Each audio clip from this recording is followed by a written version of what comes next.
Hello, everybody, hockey fans, Oilers fans, I guess even Flames fans, you guys are welcome to. Yeah, come on, man. You guys were a blast last time. I can let you come back.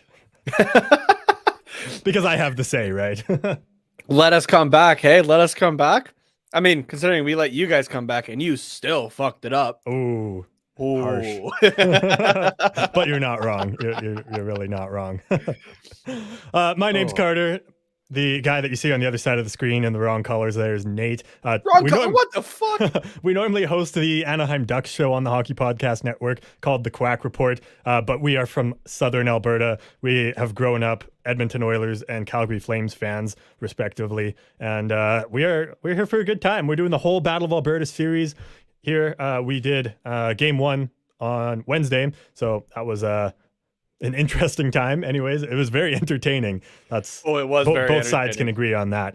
We won't be able to do Game 3, but we'll be doing every other game, Game 4, and then if necessary 5, 6, and 7. And I hope to God that they are necessary. So okay, we've got some comments already coming in, some score predictions, so let's get that. We got Chandra just predicting over 9 goals. I think that's a pretty safe bet. If you're a betting person, you can use promo code THPN with DraftKings and bet the over on there, because I think that would be a pretty good bet for this one.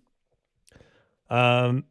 We've got Emoy saying Sussy and Baka. I don't know what those mean, but welcome back, Emoy. You were a blast last time. We got a new member. Nick M. Mobilia, DDS, became a YouTube member. You can do that to get priority reading of your comments, and you get fancy emotes and stuff like that. If you hit the join button just kind of below the link, it pops up with a window of all the fancy perks you can get with that. So, Emoyne saying, ooh. Christian Santiago saying, I hope the Flames win. Same, bud. Jeff Nelson also hopes for a Calgary win. Too bad that McDavid has no real help. THPN, which is our channel, saying, who's ready for game 2? Throw your score predictions in the chat. Friendly reminder in case you missed that. Throw them down there. Okay, what else we got for score predictions? Sean saying 7-2 Calgary, another blowout game. Ooh, I would like that. Coach Rob Willie saying 3-1 for the Oilers. Caffeinity saying, I'm still dying. Please send bitches. Jeff Nelson, Calgary 6, Edmonton 4. Average Man just predicting the Oilers will fire back. Welcome back, Average Man. Avionics. Hey, another member. Welcome back again. Flame sweep. Coilers suck. C of red. Spelled it wrong. No. Come on. It's a C. It's an actual C, like the letter C. Even I know that. Caffeinity. I got the flu and I'm dying. Oh, no. Rough. I'm sorry to hear that, Caffeinity. Avionics also sends sympathy there. Affinity, a Calgary boy missing a nice little Flyers jersey in his collection. I will add one soon. There's a few teams I'm still missing. I'm at 21 of the 32 now. So nice. What Flyers jersey are you gonna get? The blackout one, or you're just like a regular home jersey? No, I think I'm gonna go for the home one because it's one of the few orange jerseys in the NHL, right? So I mean, there's Oilers, there's Ducks. Yeah, the Oilers are getting rid of theirs though, and yeah, I guess we'll have to see for the Ducks, right? If they stick with the black, or there's been rumors that the orange might get made the home, but yeah, I haven't been able to follow up on that anywhere, honestly. So that organization is very, very tight-lipped. So yeah, and I mean, you already have the orange. Yeah, I have it already. So yeah. Avionics saying 10-9 Flames as a score prediction. Ooh, that would another be blowout. A high game. Yeah, exactly. Yeah. I don't even know if you call that a blowout because it's one goal. I guess, goal difference, right? Yeah, just a lot of scoring. Barn burner. Shout out to the Flames show. Yeah, there you go. So it would basically just be another night of goalies not doing too hot, which just to we'll spread it, right? Mm-hmm. No goalie really doing too well in that game. No. Mikko Koskinen actually doing the best and playing the least amount of time technically. Mike Smith started the game for game 1, had a 700 save percentage, where did it go? Yeah, 7 saves on 10 shots. Jacob Markstrom with 22 saves on 28 shots with a 786 save percentage. And then Mikko Koskinen leading the charge with an 865, 32 saves on 37 shots. Can you imagine being the best of the 3 goalies with an 865 save percentage? Yeah, exactly. Like you're nearing like an 850 and you're like, I still did better than everybody else. How? Yeah. Smith is confirmed starter for tonight, back in game 2 here. Markstrom, I'm assuming they're going with again for game 2. I haven't heard otherwise. I would be very surprised if we do see Dan Vladar. So not to say he's not a good goalie, but the Flames are sticking with Markstrom. Yeah, they're not changing that up. So yeah. We got Avionics correcting himself here now. There you go. The sea of red multiple times, exclamation mark at the end for good measure there. We got Jeff chiming in. I'm a Blues fan, but just a hockey nut. Been to Alberta back in the day, was in Red Deer and Banff. Banff is definitely the highlight of those two towns. Yeah, Red Deer, I'm sorry for you. Yeah. Pretty freaking awesome. Yeah, man, Banff is a beautiful place. Lake Louise, that whole mountain area there. So yeah, I'd love to go to St. Louis at some point.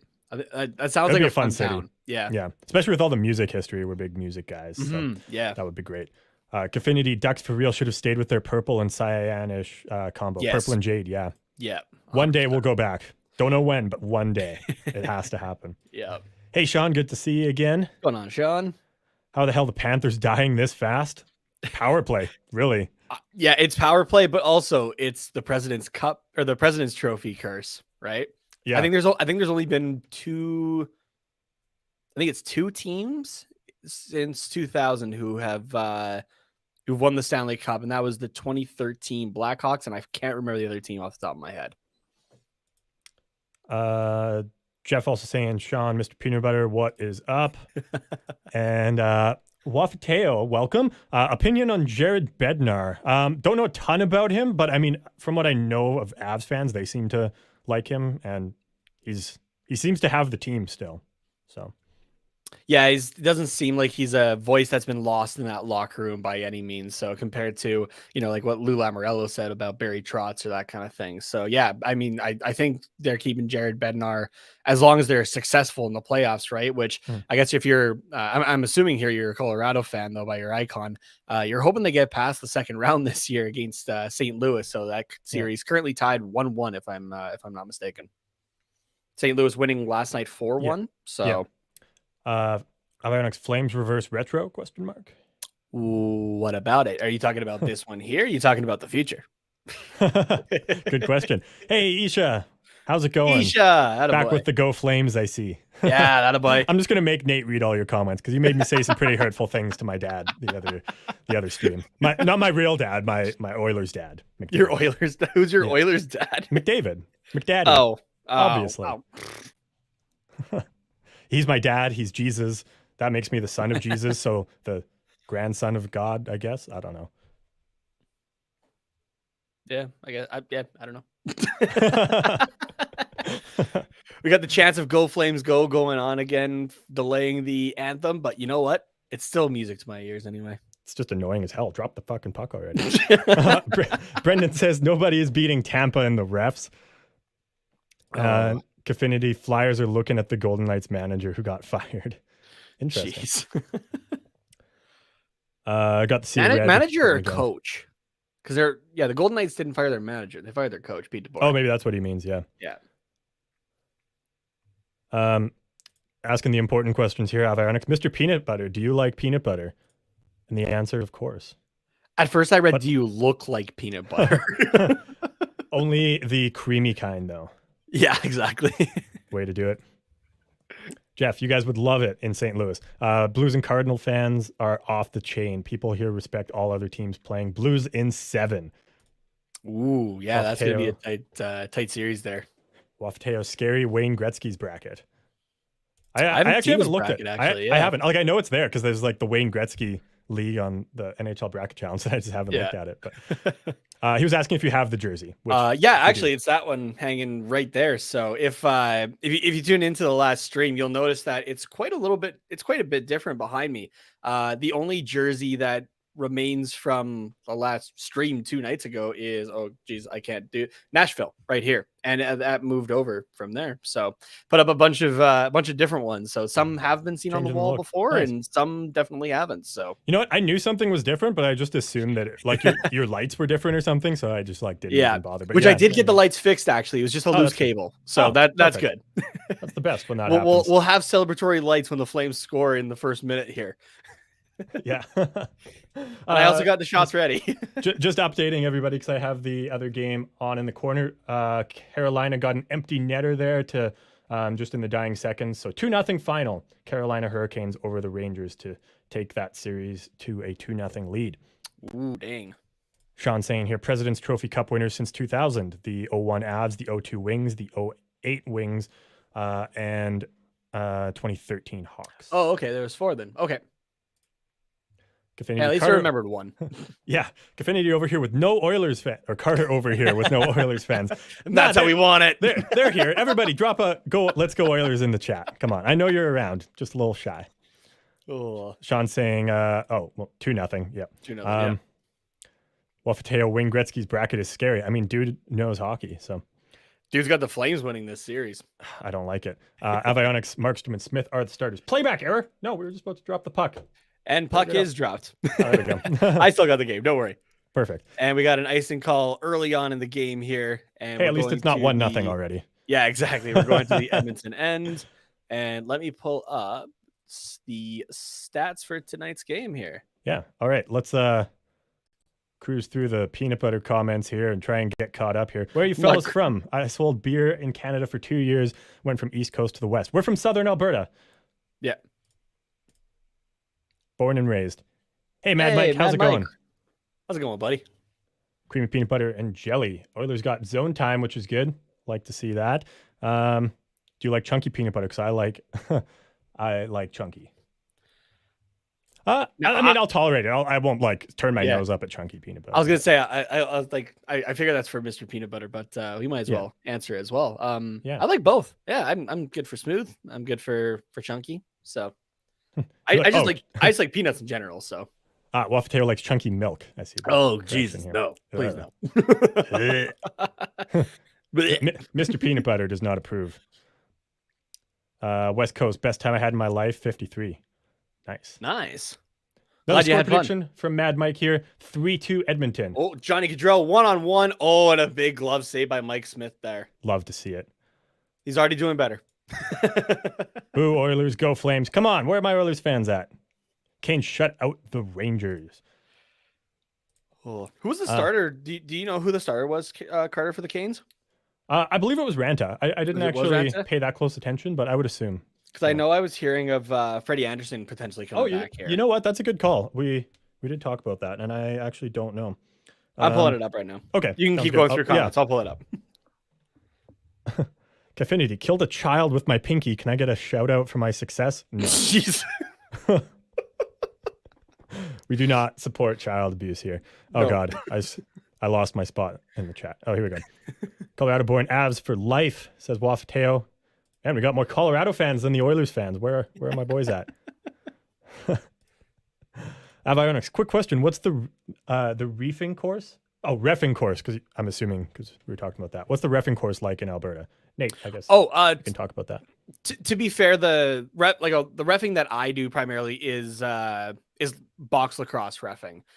It's not hockey, but the rules are obviously very similar in terms of penalties and that sort of thing. So I was fortunate to be brought in for an invite only clinic this year. Learned a lot and got to meet a lot of awesome people in the reffing community. So Mad Mike says, doing all right. Was supposed to do either the Rangers Canes game or the Mets Rockies game on my channel, but it turned into a day off for me because of the snow out in Denver. Well, days off are always nice, but hopefully you and your family are staying safe with the weather down there. Yeah, they were talking about that on the St. Louis, Colorado broadcast last night. I think it was like they were expecting like a foot or two of snow today, and it had dropped to like 0 Celsius for us, or like just under kind of thing. So damn. Mad Mike says that it was Ranta for the Canes. It was Ranta. So. Yeah, cool. Yeah, I meant to say that we were just talking about some other stuff. Yeah, yeah, fair. Flames on fire. Let's go Calgary. I'm watching the NBA playoffs as well. Ooh, nice. Who are you watching right now? Sean, the Peanut Butter Gods are predicting 3-2 Flames. I'll take it. Infinity Oilers literally have the best player. How the fuck do they suck? Both are good teams. It's because they're doing about 20.5 million or so of 82.5 on 2 players. That's why. Mad Mike, you're from Jersey, so you're all right. That's good. I had a tornado watch in your area, though. Oh, geez. Pretty scary stuff as well. We're more used to those. I guess we're kind of used to both of them, really. Like a dump of snow followed by a tornado, followed by torrential rain pour. There's nothing that you can really escape from where we are here weather-wise. Yeah, we get it all. Broken stick on the play. Looks like Hyman's trying to get another one there. Oof, and that one beats Smith. Nice. Michael Stone with the blast from the point, and it is 1-0 Flames. Starting it off like they did last time, a little bit later into the period, but still starting it off early. I love it. Let's get the lights going. Woo! Oh, man. Diboja. More shots. What are you doing shots of this game, Nate? It's a little bit stronger this time. Our boys on the Barn Burner Hockey Show. Oh man, I'm feeling that one. Had a really good interview actually with longtime Flame Michael Backlund, and he was talking about how his favorite drink or shot is some good old Fireball. Not going to show the actual branding because we are not sponsored. Yeah. But everybody knows it. So That's what I'm having tonight in honor of Michael Backlund and the rest of the Flames here. So and it worked, right? Fireball. That's what happens in the Saddle Dome after the Flames score. Fireballs get shot off and everything like that. So, but man, don't get me wrong. I loved how many goals the Flames were scoring the other night, but I'm really hoping that they don't go that far with me doing this tonight. We've got back, another member of the THPN YouTube channel. What's up, Carter? Nice to see you streaming again. Good to see you again as well. We were hanging out back last series, I guess that was. Wait, is it or is it ah? Well, it's lowercase, so I think it's like you know what you do at the doctor's office. But it could also be like and that's your lowercase, or it could be ah, and that's your uppercase, right? You never know. Yeah. I feel like we need clarification on that. Can we get clarification on that in the chat? Christian saying he's watching the Dallas Mavericks and the Golden State Warriors series. Mavs leading that's that a tight game right now. 81-76. Yeah. Dang. What else we got here? Wafteo saying, "Take me home, a damn country road." To the place I belong. Is that the Flames goal song or something? No, I don't know. Oh, okay. No, he's just having a good time. He's just having a good time. Okay, totally fair. I'm down for that. Sing along in the comments. Affinity, this series has the most goals I've ever seen. Amazing. Yeah, that's crazy. I think they said that game one alone tied the amount of goals scored, or no, sorry, didn't tie it. It was half of the goals scored in the entirety of the Calgary Dallas series. Yeah, in one game, which is nuts. Yeah. Jeff's been to both Edmonton and Calgary rinks and preferred the Saddle Dome. Saddle Dome is a fun time. I will give him that. Mm-hmm. It's old, but like it's got like not like history, but like it's got like a good vibe because it's old, I think. Yeah, exactly. You know? Jeff, did you go to I guess the new one's Rogers Place, right? Yeah. Were you there? Or were you at Rexall? Because they are different. They are different buildings, right? So kind of depending on when you went. Yeah. Colorado born. You know what can beat some Flames? What's that? An Avalanche. I think not this year. Not this year. I'm hoping not this year. Mountain Mama. We got tons of songs going on in the chat. I love it. I want it. I love it. No, I forget how that one goes. I like it. I love it. I like it. I love it. I want some more of it. And I'm talking about Flames goals, everybody. Is clarifying with here. Oh, it's just 2 lowercase a's. Just Mad Some flashbacks to the last TQR episode now where he's like, we were doing like ASMR. Yeah. We're doing the quiet whispers. Mad Mike saying, I've been bouncing between the live streams and an old childhood game show favorite of mine, History IQ. I haven't heard of that. Have you heard of that one? Yeah, neither have I, actually. I might have to take a look at that, though. I do like me some history. I do work at a museum, so. Yeah. And game shows are fun, too. So yeah. Woo! Here we go again. Brett Ritchie once again scoring for the Calgary Flames. It is 2-0, just over the 6-minute mark of this game. I actually can't believe this. Oh my goodness. Dude. Somebody tell me in the chat if I died last week and this is hell. I didn't pre-pour like I normally do. Diboja. Oh boy. We're in for a long night. I don't know. The last stream went probably pretty quick, actually. not quick enough for the first half, anyways. Avionics saying, Carter, say the Flames win. Do you think they could sweep? I mean, I don't know about them winning both at home, like in Edmonton's home. So I guess Calgary winning both on the road. But I think they could split at home. So I wouldn't be surprised if it was 5 games, assuming this stays a win. So, saying, speaking of, I like it, I love it. Us Preds fans didn't hear that much this series at home. I mean, like, you guys got dealt a bad hand as soon as UC Saros was hurt. Yeah. Honestly, that game could have, or that series could have gone to 6 just because of Saros alone, probably. Yeah. Curtis saying, I'm back, even though Nate forgot about my existence on Wednesday. Let's go, Flames. So Curtis is bugging me in the chat the next day. And he's like, "Oh, like you stream?" And like I just totally forgot. I was still in like such a haze, honestly, that morning. Yeah. And he's like, "Do you not remember that I was there?" And I was like, "Oh, yeah, I do. I'm sorry. Yep, last night and this morning have been a bit of a blur." Yeah. How's it going, Curtis? Sean saying Jesus again with the high scoring game. Looks like we're in for that for sure. Jacob saying, "Hey, Emerson, that's your goalie. Welcome back, Jacob." Confirming, yes, in fact, I am in hell. Affinity also confirming that this is Calgary flaming hell. Oh, man. Jeff, does that goalie have a stick? Yes, in fact, hell. Oh, boy. This is interesting. TNT. Colorado born. You know the 2019 Avs Flames series, the Flames won game 1 and didn't win anything after that. Yep, but you know what? And I know everybody says it, but I can act like this is true though, actually, this year. It's not just for saying its sake. This is a different team.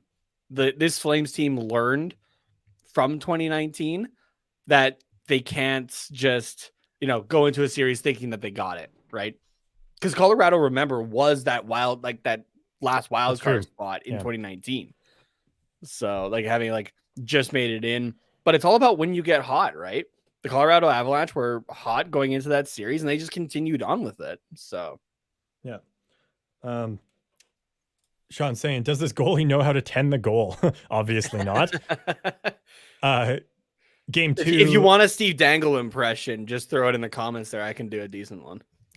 RJ with the updates once again. If you're just joining us, game 2 is 2-0 Rangers Hurricanes. That is a final score now. This one also currently 2-0 for the Flames. There you go. So Theo Soros picked a good time to get an injury. Yeah, we're only like 6 minutes in. Hey, it was 3-0 6 minutes in last time. So fair enough.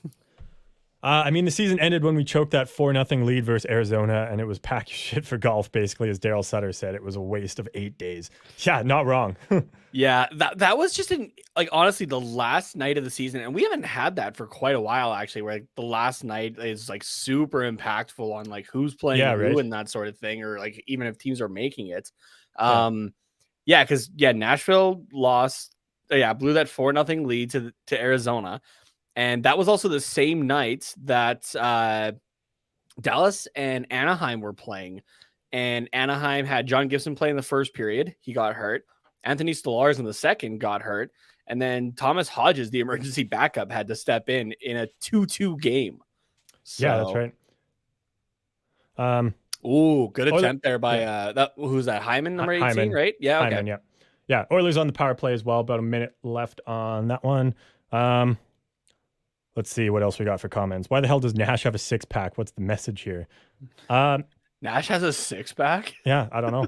That's one for our resident Nashville fans here. Jacked Sabercat, apparently. Jeff saying, I've also seen Isha and Neil. Both are good. Yeah, those guys kill it on the streams. Oh, yeah, they're great. Oh, boy, we're behind. Why start Smith? Oh, yeah, they want high-scoring games in the playoffs. The Oilers got the mandate. They're like, we're going to start Koskinen. And the NHL's like, no, you're not. Yeah.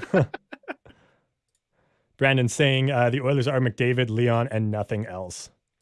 Mike Smith and the Edmonton Grease go into the AHL next year. Nope, still poking away. Saves Markstrom.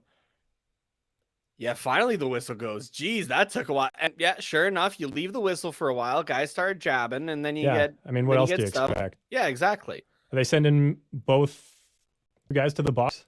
Looks like we're gonna have coincidentals. Yeah, I'm just not sure who exactly, but I mean, like don't get me wrong. I'm not asking for like super quick whistles. Those probably annoy me actually, more. But when you clearly know that the puck is not available whatsoever, and you let guys just jab and jab, right? I mean, like as Kane is doing between two guys. I mean, Yamamoto it wasn't covered right though. There. It really wasn't covered by Markstrom. It was covered by other Flames guys. So right, but like it's jabbing at Markstrom and that sort of thing. Yeah, but he still didn't. Because the puck is in between his legs there, right?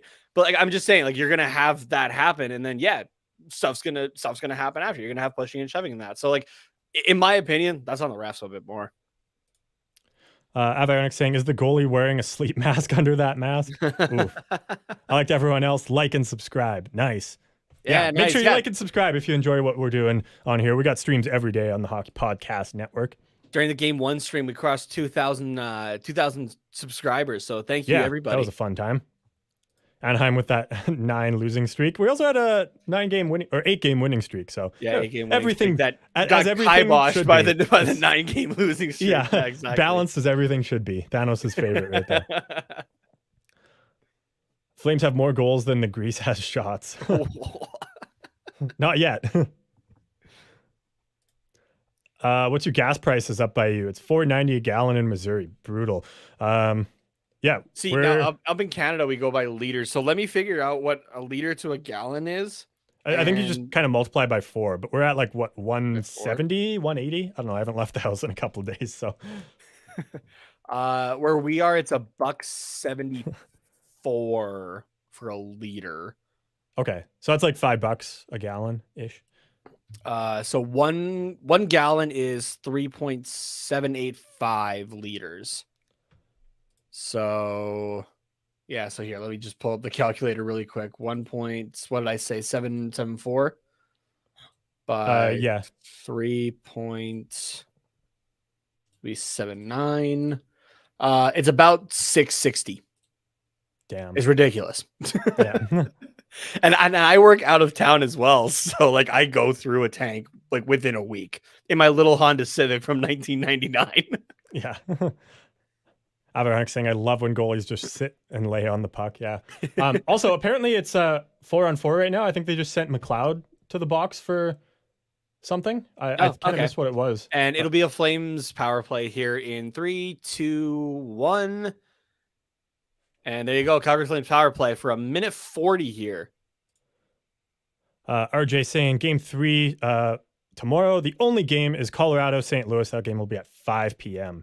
Oh, there's no Tampa. Oh, right, because they have that back-to-back in there. Yeah, they pushed it to game 3 to Sunday. So there's 3 games on Sunday, and then it's kind of back to normal by Monday. But they end up with a back-to-back. So gotcha. Affinity gas is $6. Welcome to Philly, bitches. Jeez. Damn. Oilers are Leon, McDavid, and Kane. Warriors up by 1. Dallas Mavericks 85. Warriors 86. Ooh, that's a tight game. Yeah, really close. I don't follow the NBA too much. I'm trying to, along with the MLB a little bit more and the NFL. I'm trying to get into more sports. It's a shorthanded opportunity. Big save, Markey. Oh boy, Markey. Let's go. What? Oh, we got coincidentals here. Oh, and now we got some rough stuff in the corner here. We got Lindholm, Keith, and Derek Ryan, former Calgary Flame from last year even. Jeez. Yeah. I missed what happened there, but people not happy. I think Gaudreau got tripped, but he also embellished. It looks like they're going to send both off here. Okay, but we'll find out for sure here. But that's kind of what I gather. Let's take a look here. Oh yeah, Markstrom just getting a save there. We got Gaudreau here. Oh, Bouchard with not a trip, but a cross check, and it looks like we may have going both ways here. Oh boy, gotta have to sit people in the stands there. Yeah, they are sending both. Yeah, I mean, to be fair, let me double check how much Johnny Gaudreau weighs, because it's, as a ref myself, sometimes sometimes it does look like embellishment, and I totally understand it, right? I'm trying not to be biased here, but there's also sometimes where you have such like a height weight difference that you can have somebody like, if it's somebody similar, they bump, but if it's somebody smaller, they could fly, right? Yeah. So let me take a look here at what Johnny Gaudreau is listed as. I'm just curious. Says 450, 475 in Tennessee. Damn, that's a lot too. Curtis saying, let's go Johnny Gaudreau, elbow cough, elbow cough, elbow cough. Frosty, welcome back. Mike Smith let Brett Ritchie score in back-to-back games. Yeah, Brett Ritchie has 2 goals in the last 2 games. He had 3 the entire regular season. Yeah. Jeff, I still have some Canadian money left. What's the exchange rate today? When I was there, it was 68 cents. I can Good pull question. it up here. Yeah, I actually don't know. When did you guys become fans and started watching NBA, NFL, NHL, and MLB? For me, it's NBA's 2022, NHL 2019, NFL 2016, and MLB 2022. I've been a fan since 06 with the Oilers Cup run. And then I kind of just casually watched the other three. So I've been around hockey for honestly as long as I can remember. My grandma's partner was a big Maple Leafs fan, so like I had Maple Leafs pajamas when I was like really little. I became more of a Flames fan when I was I would have been I would have been 6 at the time, 2004. My stepdad's a big Flames fan. He kind of went between Calgary and Medicine Hat growing up, and so that's how I kind of got to the Flames, at least for hockey. And hockey's kind of my main thing to watch, at least. And then I get like a lot of my sports stuff actually comes from my stepdad. I feel like MLB. He's a Dodgers fan, but I stuck with the Blue Jays. Still have a small place for the Dodgers in my heart, though. Bad turnover here. Turnover, Backlund. Oh, and he fumbles it. No, love to see it. And NFL, he's a Bears fan, which kind of worked out as well because Carter, myself, and another buddy of ours, we're all like, yeah, you know what? Let's just cheer for the Bears. Might as well. So, yeah, that's a good intermission story. We'll have to remember to bring that up because it's for sure. I'll have to bring out the memorabilia that goes with this. Yeah, exactly. Curtis saying Johnny Gaudreau definitely wears stones in his shoes during weigh-in. Oh yeah, speaking of which, Johnny Gaudreau is listed at 165. Oh boy, that's wow. Triggered Tro saying sometimes Derek Ryan and Ryan Nugent Hopkins are on the ice at the same time and their jerseys say Ryan Nugent Hopkins. Kind of funny. Yeah, it's good.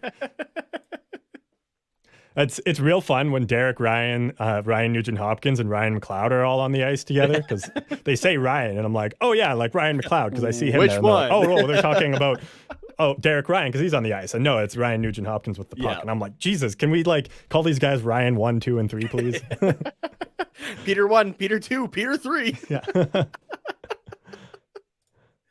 He also says Darnell Nurse is an overrated defenseman. I would use the word overpaid. Yeah, I was going to say, I would say overpaid starting next year. He's not overrated. He is a good defenseman, honestly, in my opinion, but he's definitely got an overpayment. Yeah. Oh, yeah. His contract is ridiculous. Yeah, absolutely. Fortunately, that was the market at the time, though.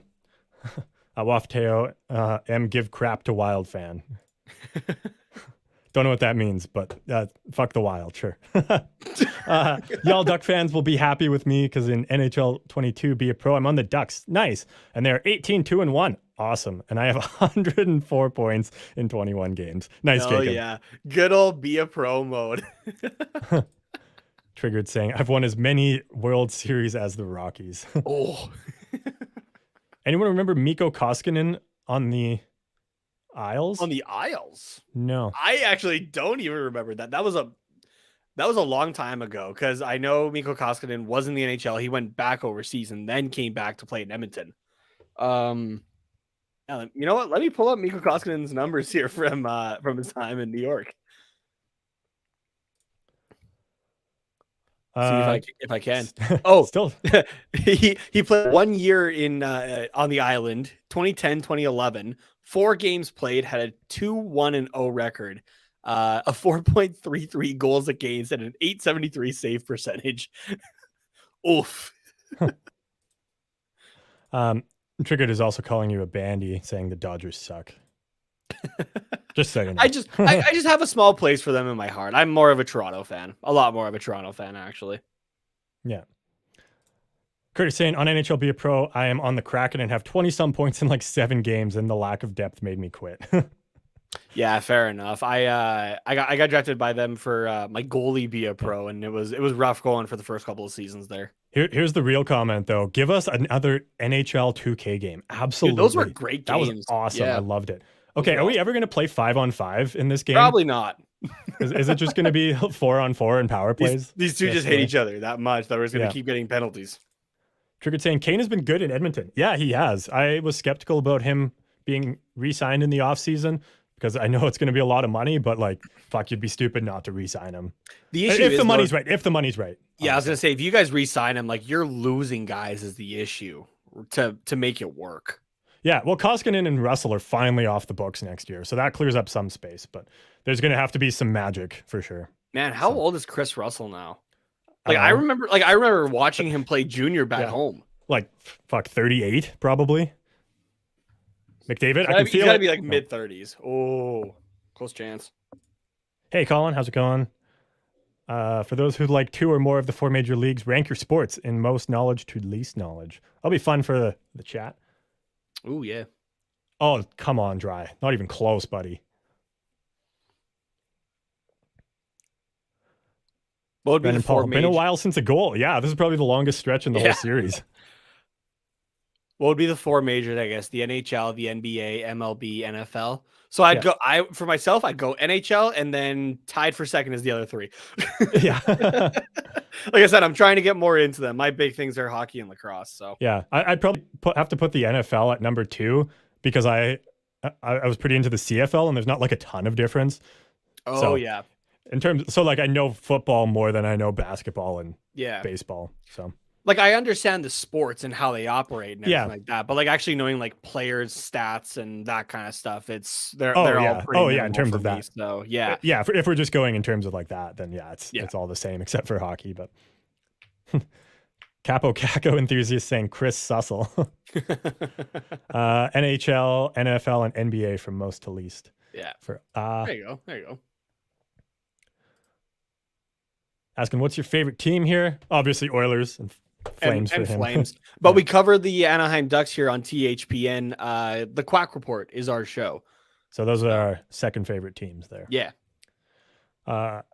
Saying, oh God, man, that game was the bomb. That final mission on level 7 was rough. I missed what game. Oh, he's talking about there was an earlier comment about it was a Simpsons. Oh yeah, here it is from Sean Butcher here. The Simpsons hit and run game on the PS2. I remember that game. That was good. That was great. That was good. I had a buddy that had that, and we would play that for hours. It was so fun. It was like the original GTA from what I remember of it. Or am I misremembering it? I don't remember actually which came first. Like GTA has been around for a long time, That's but true, the way that we know it now of like the 3D graphics and everything like that, I don't. That's where I'm kind of like which one came first. For me, it was like The Simpsons Hit and Run came first, and then it was GTA. So, ooh, McDavid and Anderson there 1-on-1 and looked like a block. Yeah, I don't know if it got through or not, but Bouchard fired it right at the back of Kane there. Like the zone time though. Got some pressure going. Yeah, it's a little bit more in this game. Yeah, even though the score is 2-0, like the pressure's been pretty even. It's just Markstrom has been the difference. Yes! Let's go! If anybody had Duncan Keith scoring first for the Oilers, then I'm sure there's a prize in it for you somewhere. I was going to say Duncan Keith doing something for the first time. He's been very solid this year. His mistakes stand out like a sore thumb, but otherwise he's been decent. He's definitely not the guy though that Ken Holland thought he was bringing in for some reason. He was looking at like 3 years ago game tape when he like I watched that presser when he's like, oh yeah, like we're getting a quality player here, and I'm like, dude, you realize it's like he's not that guy anymore. Man, the fact that McDavid still got that pass off while being literally mounted by Anderson is what makes me love him so much. Yeah, he continues to play through things. Like I got to give him credit. Yeah. Capo Caco enthusiast says, I like the Quack Report. Hell yeah. Hey! Thank you. That was a very odd bounce there. Oh, that was scary. Yeah. Abionics he was going 5-hole and then it went to his glove. Avionics on Be a Pro. I lead my team in points, got drafted by the Kraken first overall, then got traded to the Oilers mid-season, got injured in the playoffs, didn't get to play a playoff game at all. Boo. See, now that's actually something I have yet to happen on Be a Pro, like for any year, is get traded, like without requesting for a trade. Wild. Like just to get traded. I've never had that happen. So I kind of want it though, because I want to see what that's like. Yeah. Curtis saying, how are we going to let a senior score on us? Just wait until Mike Smith scores one. Oh boy, then you'll be pissed. So got goals. Hey, Liam. Welcome. What's up, Liam? Mick overrated. How about Mick wrong? As in you, Jacob. Adam saying Oilers got 69. Now they 2-1 down. Forgive me for thinking they're a bunch of clowns if you're from Calgary party. Hard shove it. Run them down because the Flames are hot and the Oilers are trash. I wasn't sure if I was that was one I had to read that loud, too. so. I was like, wait, what?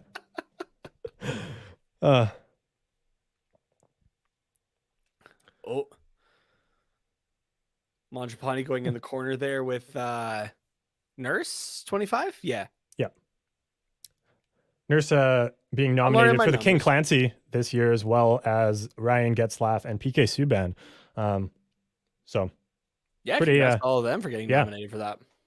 Yeah, reading all the things they did, I really had no idea that any of those guys were involved in that kind of stuff. Like I knew Subban's because he's been nominated for a while, but I didn't know about Getzlaff and Nurse and what they were all involved in. But very good stuff. Yeah, Getzlaff I knew was like big time involvement in Anaheim, especially you could the best visualization honestly of that was him arriving to the arena for his last game and the hallway just lined with people that he's helped out and met and done things for basically throughout his career and whatnot. And like it was really touching. Like you can sometimes tell like when people are being genuine or not when they're recognizing people. And he was genuine in every interaction that he had of like, like I remember you and stuff like that. And like some of them could have been from years ago, right? So yeah, that was awesome. Beast Ninja saying, bro, he's 37 in regards to 38. 38. Yeah, sorry. I just saw the 7 in the username, so that's what those new glasses aren't working too well for you, are they? No, really not. This was, I guess, in response to Curtis's, how do we let a senior score on us? But yeah, it's old for the NHL. For the NHL, which is what Curtis says here. So yeah, there you go. Pretty old in NHL years. Yeah. Jack Eichel saying Jacob saying I was injured once and I was out for half the season, then came back and led the league in points and goals. Damn. Nice. Avionics did request the trade and hoped it would be to the Canucks. I don't know why Ken Holland thought he was getting a really good Duncan Keith. Correct me if I'm wrong, but a lot of Oilers fans were kind of confused on that as well. Yeah, I figured it was for the playoff leadership, which is where he's really shone. It's a questionable decision, and yes, it's a lot of money, but it's I can't think of a bad time that. Well, I mean, he's had some bad moments in the playoffs, but it hasn't been glaringly obvious, and it didn't cost us the game. So he's 38 and has no legs. Yeah, he needs to be paired with somebody that can play solid defense because he has a struggle getting back sometimes. Yeah. I will agree with that. In Chell 23, I'm doing goalie be a pro. Nice. That'll be fun. Nice. Beast Ninja asking, can you have 3 alternate captains? That's what the Flames are doing, right? So you can, as long as you don't have a designated captain. In that case, you have a C and 2 A's, but the Flames don't have a captain. Remember, Mark Giordano went to the expansion draft to Seattle and then traded at the deadline to the Maple Leafs. So the Flames haven't named a captain still, so they're running 3 A's. So, and I believe I gotta double check that, but not Brandon Tanev, Chris Tanev is still out. So I think Johnny Gaudreau is still wearing the A, if I'm not mistaken. He was last game, so yeah. But I haven't really noticed this game. So Richard saying Duncan Keith. Also, welcome back, Richard. Duncan Keith saying Duncan Keith greater than Dunkin' Donuts. Man, I struggled with that. Dude, I've been to the States for quite a few times, and I still have yet to actually try Dunkin' Donuts. So. Yeah, me neither. I like this one. Dunkin' D's nuts in your mouth. Jeez. Is Duncan Keith really 6'1"? Probably. I wouldn't be surprised. I don't know. Yeah. Curtis asking, would you rather have a healthy Draisaitl or a prime Iginla in this playoff run? Ooh, that's a tough question. I'm going to save that and let me come back after Hyman scores here. Nice try. Oh! I thought you almost spoke too soon there. I think we're going to be looking at intent to blow the whistle here. Yeah, because that did get pulled out of the net. We're gonna have review here. We're also gonna need to see the inside of the net cam. Yeah. Yeah, we're gonna be taking a look at this here. For sure. Fuck, I love Zach Hyman so much.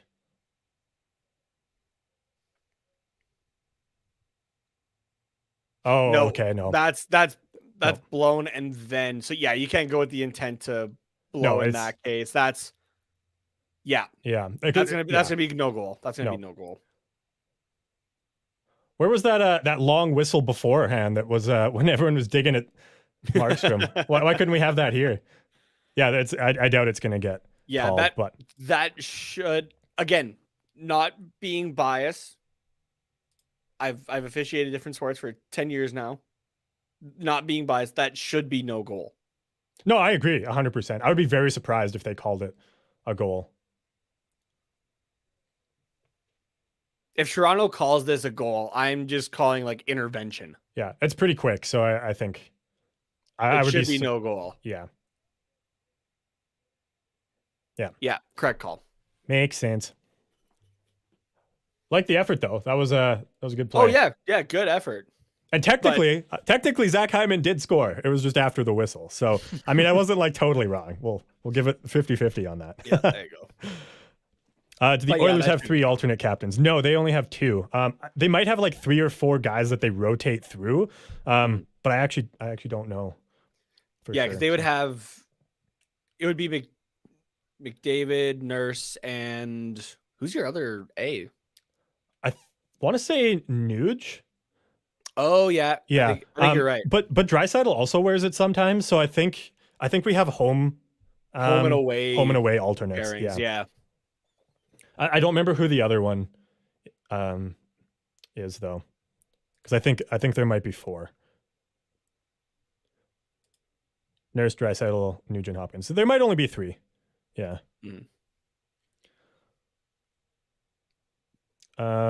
Colorado saying, I would not want my team have like 960 win percentage. It never ends well for those teams in sports that only lose like a couple games and win most of them. They end up choking in the finals. Yeah. Yeah, true. President's Trophy curse, like I was talking about. Yeah. Avanek saying, let's go, no goal. Curtis, Oiler fans starting to implode. Yeah. I always like going on those that aren't level-headed. Yes. Yeah. I always love going on the r/hockey game day threads afterwards because it's just a disaster. The main Oilers subreddit tends to be okay, but the r/hockey Oilers fans are nuts. And no. So I have my parents tuning in on this watch along here, and I guess we didn't answer what the conversion rate is of US to Canadian. Somebody had it back here. Yeah. So anyway, my stepmom's is filling us in here. Canadian's at 131, and you get $1 Canadian or $1 US. Sorry. Okay. I'm just taking a look here. At least somebody can keep us on track. Thanks, Mom.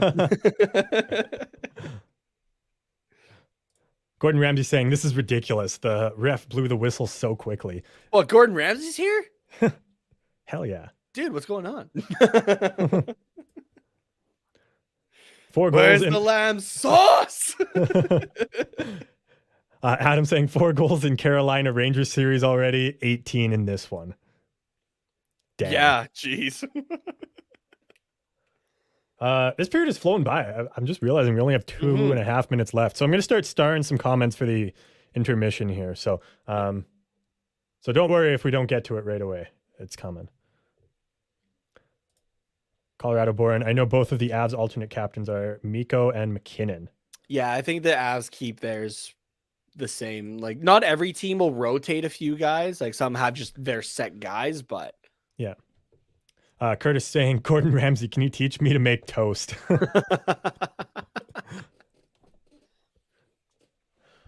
I can teach you to make toast. Was that Curtis? Yeah. Curtis, I can teach you to make toast, buddy. I know. Eventually you want to change the palette from the mint blizzards there, but basically what you do, take a slice of bread, pop it in the microwave for about 10 hours, and then chuck it on your front lawn because no. I feel like it's better for you to say. Oh, what a stop. Oh, blank range that there. was close. Yeah. This line's looking real good. It's been pretty quiet the whole playoffs, but I'm liking the effort here. It's buzzing a little bit right now. Yeah. Giving Markstrom a little bit of troubles with his rebounds. Mm-hmm. He's getting pieces of them though. At least he's doing that, and they're staying clear of the net. Yeah, because that was kind of the issue with all goalies last game. Is like they were getting pieces, but then they were going into the net. Yeah. So, is there ever a line with McDavid, Draisaitl, and Nugent Hopkins? I'm sure it's happened at some point, but I don't think it's ever been like formally put together outside of the power play. If anything, it's probably more of like a on the fly. You're in the middle of a change, and it happens kind of thing. But exactly. Hey, Lauren, what's going on? Welcome. With a quack there, Lauren from one of our regular listeners on the Quack Report, our own show when we do live streams on our YouTube channel. Curtis appreciates the advice, and we'll try it before he heads to work tomorrow. You can either try that one, or if you happen to have a blowtorch, but just make sure there's nothing else flammable around you there. Yeah. Jeff saying, my favorite player back in the day was Mike Bossy, rest in peace, was shocked of his passing. Yeah, I think everybody was. He was so young. So yeah, late 60s, I think. Yeah.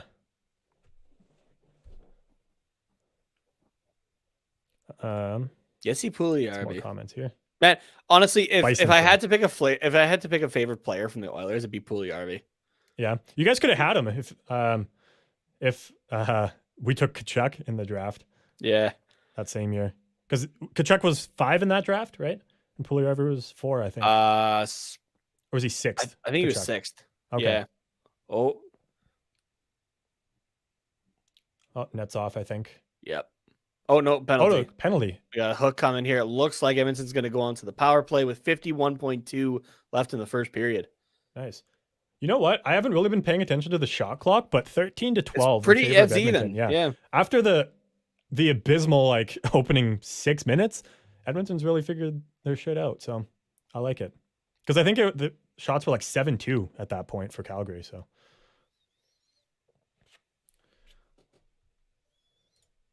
Hey, Nolan, how's it going? Alex Petro's contract is killing Vegas. Absolutely. Well, I mean, they got lots of bad contracts, or not bad, but big. They just go for the shiny new pieces. So, and I love that I was saying, not to toot my own horn, but I was saying that to toot your own horn. Year before everybody else was saying this is going to start to cost them. Now it is. They're gonna develop a bad reputation. Yeah, Urinating Tree actually had a good kind of pseudo documentary type thing on his YouTube channel about 20 minutes of the history of the Vegas Golden Knights. I would recommend it. It's definitely go check it out. It's interesting because it kind of covers how they went from one of the most likable in their first year to one of the most hated now. So yeah, very, very interesting and funny too because it's Urinating Tree. So yeah. That just bounced over the net, I think. No, one too many passes at the horn there, but good pressure though. Sucks that we got to go to the intermission. Yeah. This is entirely just because of this scenario, but you know how in soccer they have extra time that just automatically gets tacked on at the end of the halftime or the intermission or the halftime or the end of the game, right? I think if there's a power play at the end of a period, there should be bonus time added on. So if you take a penalty in the last 2 minutes of the game, then the period shouldn't end until the power play is done. What do you think about that? No, my argument against that though is that you get to, I mean, the other team does as well, but you get to freshen up. You have a clean sheet of ice for whatever power play time remaining. You don't normally have that. Yeah. So that's kind of the advantage there, I would say. Yeah, I don't know. I guess the bigger disadvantage to me is that you lose the momentum because that was a ton of momentum going towards Edmonton, and I feel like they probably would have scored if they had the rest of the, or at least had very good opportunities if it didn't go to the intermission. Sorry. Yeah. But there's also at the end of overtime, you can kind of take a penalty in the last 10 seconds and it doesn't really matter. Yeah. Right. So that would be the only other scenario I could think of, but that's just me being salty about it going to the intermission now. So 2-1 for the Flames going into the intermission here. Shots looks like 13-12 according to our little stat chart here. And even just looking, like most of these bars are in favor of Calgary, but like it's pretty even. Like it's not like they're leading by a whole lot. So can you scroll a little bit so I could see the hits as well? Yeah, absolutely. And everybody else can see the hits. 15-12 in favor of Edmonton. Is that what that says? Yeah. Face-offs are even 12-10 for Calgary. Yeah.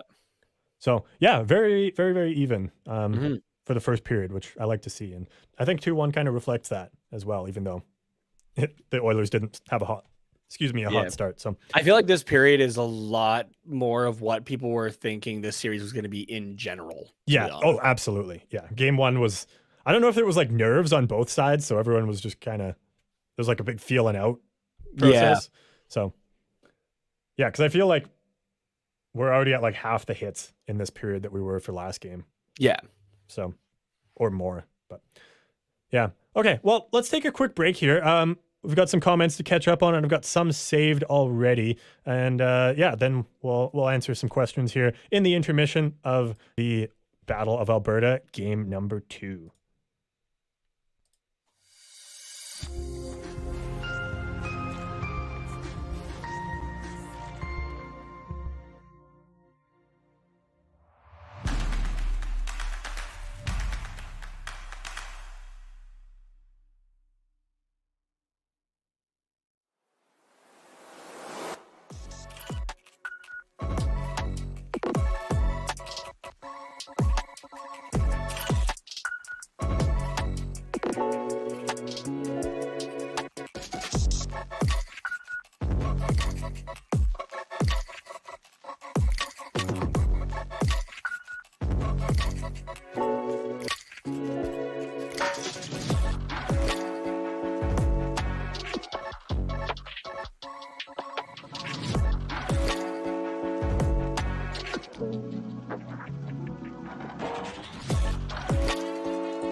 Nate, I'm going to throw it to you for a sec because I just took a massive bite of my pizza, so you're going to have to take it for a little bit.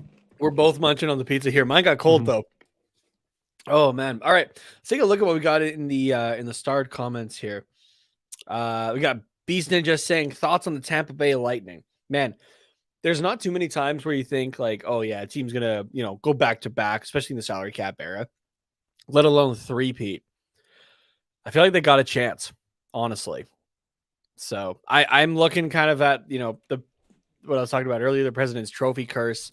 And I'm like, Tampa should take this, right? So yeah, it's kind of my thoughts. But I mean, we were even talking, it was on a TQR episode, and I was saying, like, I honestly think that Tampa could do it, right? Like, this is a team that's built for it.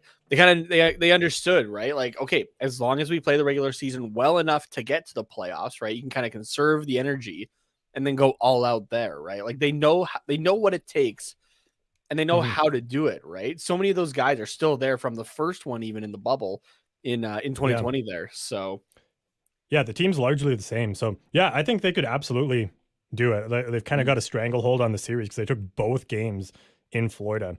Yeah. So and now they're going home, which is a tough ask. Like, do you think Florida can beat the Tampa Bay Lightning 4 times in 5 games? Because that's what they need. Oh, you're genuinely asking me. Sorry.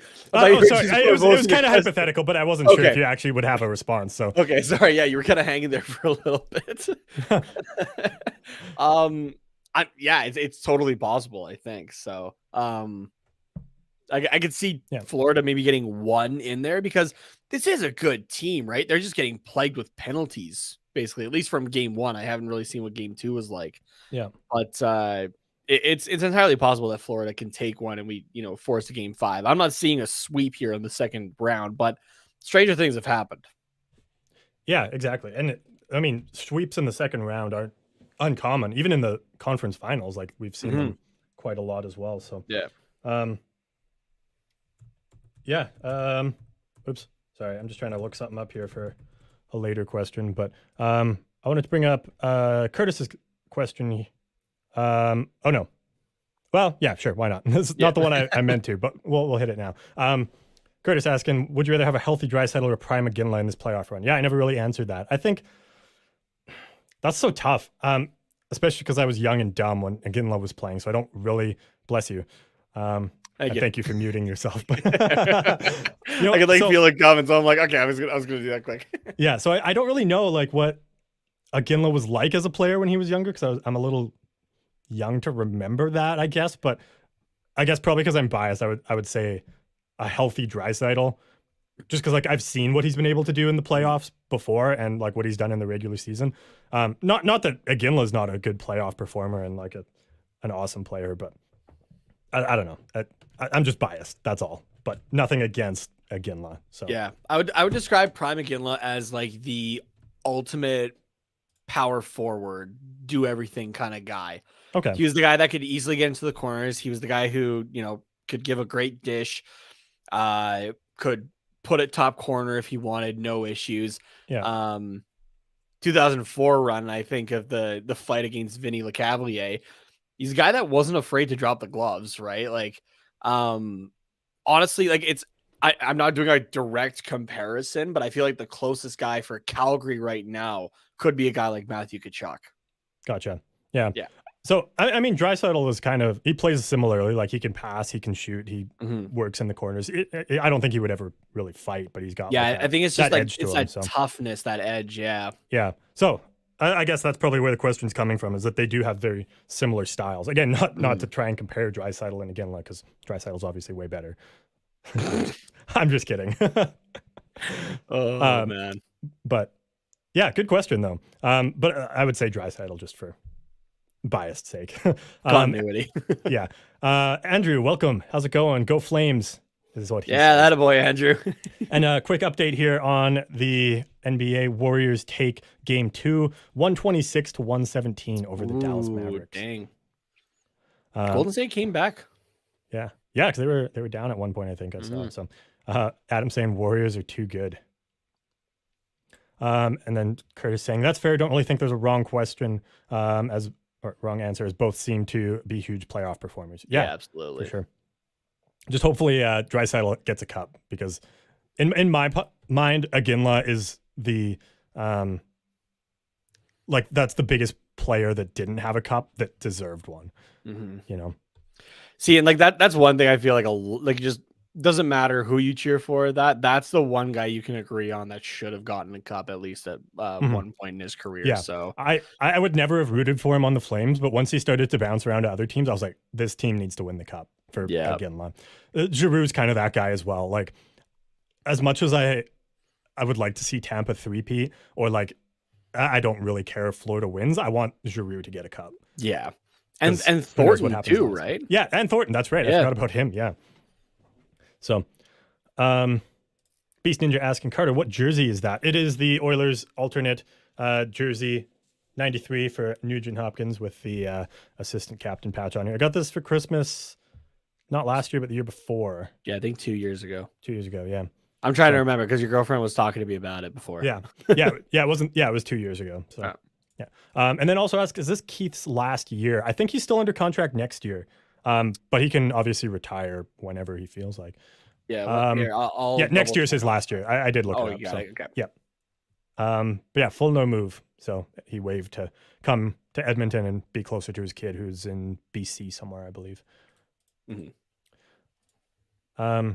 Nate, you'll be able to answer this one here from Avionics. What's your guys' opinion on X Factors in Chell 22? I haven't played it yet, but I did see it just got added to Game Pass, so I'm definitely going to check it out at some point. But Nate, what's your opinion on it? Because I know you I like played the this. X factors. It kind of it actually gives some advantage to those players who in real life are the superstars, right? So it's not it's like I remember seeing a video from a couple years ago. It was like Zdeno Chara was able to keep up with Connor McDavid, right? For like speed and stuff like that. And it's like obviously that's not how you're trying to be as close to real life as possible, still remembering it's a video game, but that's very unrealistic, right? For a game that's supposed to be based for real life. So, but the X Factor just kind of adds to that, I think, of actually having some advantages to using certain players and whatnot, similar to real life, right? Like if you throw a guy like Nathan McKinnon on the ice, it's going to be a little bit different compared to somebody like even like Andrew Mangiapane for the Calgary Flames. Yeah. Curtis saying here as well, back to Iginla. Iginla will be the most deserving player to not win a cup until McDavid retires. Oh, Curtis. Hot take there. Going straight for the jugular. Mad Mike also saying Iginla should have gotten a cup in 04, trying to trigger the whole chat here. Or at least half of it. Iginla, Martin Jelena, Mika Kiprasov. There's a few guys that deserved it. So Kiprasov was pretty early in his career at that point, right?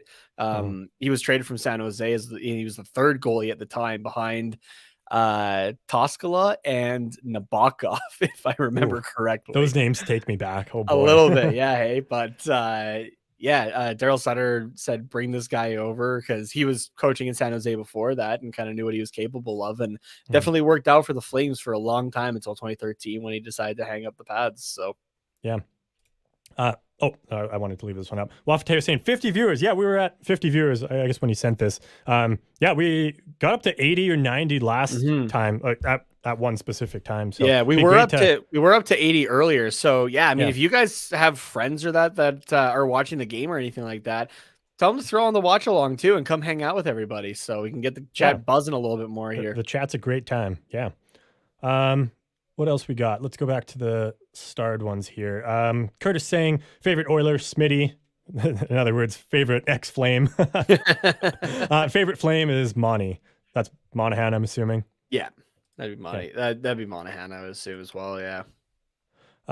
Jeff Nelson asking, do you guys like Tarasenko from the Blues? I think he's underrated. Nate, what do you think? He's still a very solid player, and St. Louis is definitely pretty fortunate right now that they started to play well. And Tarasenko, it doesn't sound like he exactly retracted his trade request, but seems pretty content in St. Louis right now, at least for the moment. So yeah, I kind of got excited when he asked for a trade request because I was like, oh, like now he could maybe come to Edmonton or Anaheim. I think he could have a fit on either one of those teams. Obviously, there's tons of other places he could go, but like I was excited that there was the opportunity for him to go to a team that I liked because I do really like Tarasenko. See, now my big thing was I was prepared for him to go to Seattle because he had made the trade request. He was left exposed for Seattle, and they said, "No, we're going to take somebody else." Seattle could have had honestly a team similar to Vegas in their first year, if not better. There was a lot of quality players out there. I know that Cap Friendly had the expansion draft simulator, right, where you could draft the team yourself and whatnot. I tried it. I spent about an hour or so kind of like formulating a team, and then obviously again it's not exactly to real life, but I tried to put it as close as possible with settings and whatnot. I put that team together on NHL 21 and put it against some of the top teams, and it did very well. So again, I understand real life to a video game, but see, it's just basically Seattle had the potential to be really good and they wanted to take a bit of a longer route, but I think it's almost to a detriment to them. It might take a little bit longer than they expected. Yeah, potentially. So it's it'll be interesting to see what they do in the next couple of years. But let's go back to the live chat here. Let's see. We're quite behind. Chat is going off again. Wafateo saying, oops, almost put you in timeout. Saying buzz in chat. Yeah, it's been going. Good. Been hard to keep up with it. Bring in some friends and we'll get it even more. Yeah. Avionics, I have an idea. If the Oilers win, I restart on Be a Pro, and if the Flames win, I get traded. Ooh, okay. I like it. Get some stakes going here. Yeah. Now I want steak. SodaPod just says no. No. I don't know what that's for, but welcome SodaPod on the Hockey Podcast Network here. Oh, that was a good crack. I don't know what that is. Okay, let's go with this one. We were bashing Vegas at the intermission, and Jacob obviously standing up for his boys here. Y'all can hate on my Knights, but the Knights are what Vegas needed after those shootings in 2016. Yeah, I mean, can't deny that, and how the team or how the city rallied around the team, and like the team supported the city during that.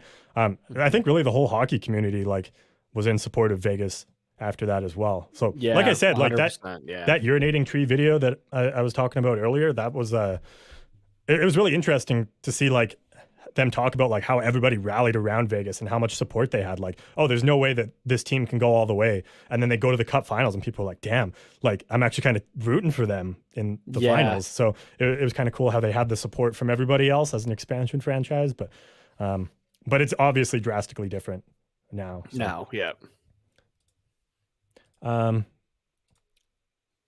Slapped FN. Who do you think will win game 2? These ones. No, just there you go. That's all you need to see. No, that's all you need to see. I don't know. It's close. It could be anybody's game. Yeah. Lauren says, Nathan Carter, game 1 reminds me of that Chiefs-Bills playoff game earlier this year. Complete blowout on the one side, I'm assuming, for the Chiefs. Potentially, yeah. We're not NFL guys typically, so hard to say. But yeah, what's in my finger? Sorry, I had something sliver or something. Something, yeah. Let's see what else we got for the chat here. Oh geez, so because I've had it on the start the entire time. I just see live 67. Get 2 more messages in the chat so it hits 69. I already swapped over to it. Jacob says, I need Barry to score for my Timmy's pick. Oh yeah, I forgot Timmy's is doing that. Yeah. Slap saying this is going to be a long series probably. I hope so. Puck drop is right upon us. Here we go. Yeah. Avanik saying the SodaPod just said no to everything. Did I add if the Oilers win, I restart as a goalie? I'm very bad. You didn't specify goalie. No, you just said restart. So Oilers on the power play again to start the second period, carrying over from the end of the first there.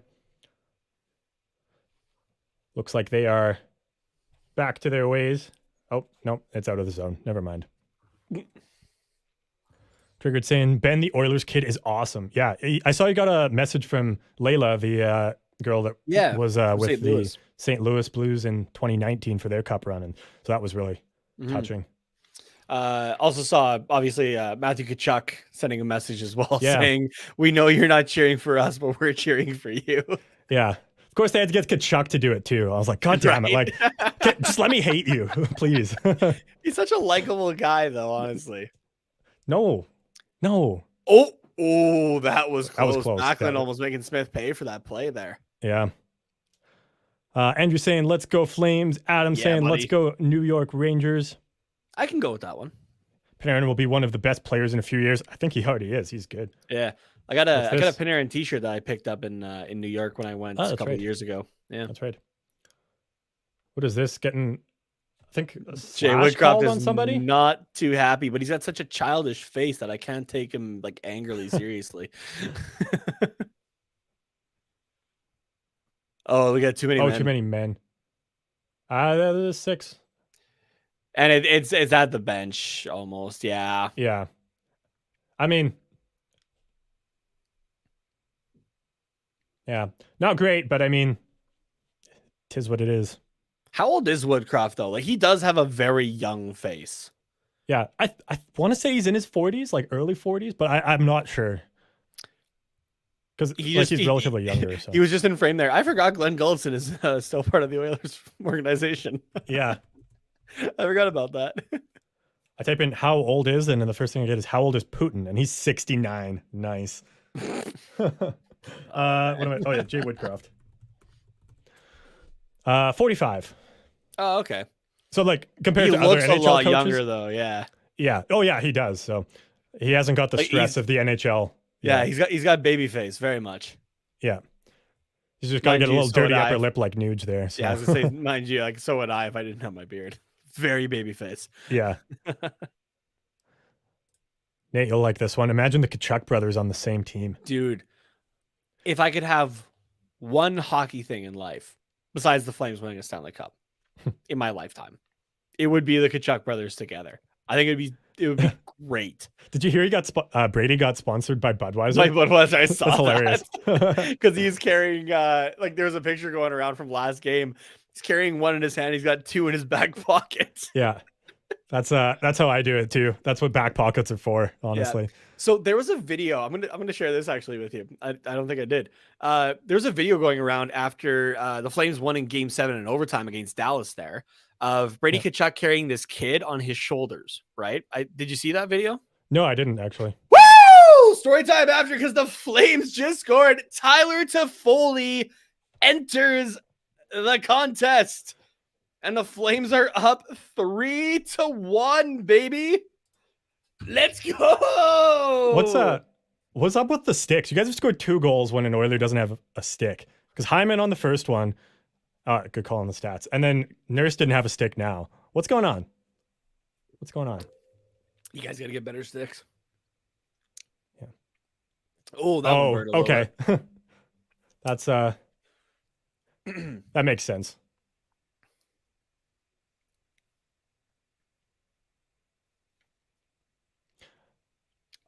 Whew. That one was good. That was hot. Mad Mike saying Tyler Toffoli enters the chat. What's that? His second goal for the playoffs? First, if I'm not mistaken. Oh. Ooh, a high stick there.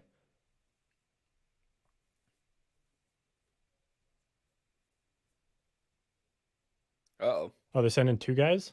I guess so. 4-on-4 to start after the goal there. Interesting. What was I talking about? Oh yeah, right. Sorry. Back to that story time. So you saw that video though, right? Of the kid getting carried around by Brady Kachuk on his shoulders. No, I didn't. No, you didn't? Okay. Hey, Janelle, welcome. Hey, Danelle. If anybody did though, so I had seen that video and turns out I didn't recognize who the kid was. My aunt posts on her story of it's talking with Brady Kachuk of how, he like tells this kid, yeah, hey, if they score in overtime, I'm putting you on my shoulders kind of thing. And the Flames score, the kid turns around and he goes, what the heck? Throws his kid on his shoulders. It was my little cousin. Oh, nice. I had to go back and watch again. And I was like, oh yeah, that is. Curtis saying Toffoli scored 1 versus Dallas as well in Game 7. That was Thanks, his other Curtis. one. Yeah, so ice has opened up a little bit now. 4-on-4. Top titty Toffoli. Yes, let's go, Draisaitl. 4-on-4. I want to see a replay on that. I want to see a replay on that. Why? I'm not reacting yet. I want to see a replay. Well, you don't think it's a goal? No. Why? I'm wondering. That's why I want to see it first. I'm not going to say yes or no just yet. I want to see.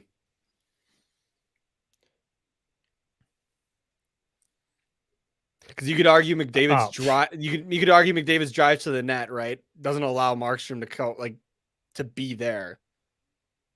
I want to see this here. Yeah, Calgary's gonna challenge this. Interesting. All right, who's got a coin? We got to figure out if it's a goalie interference or not.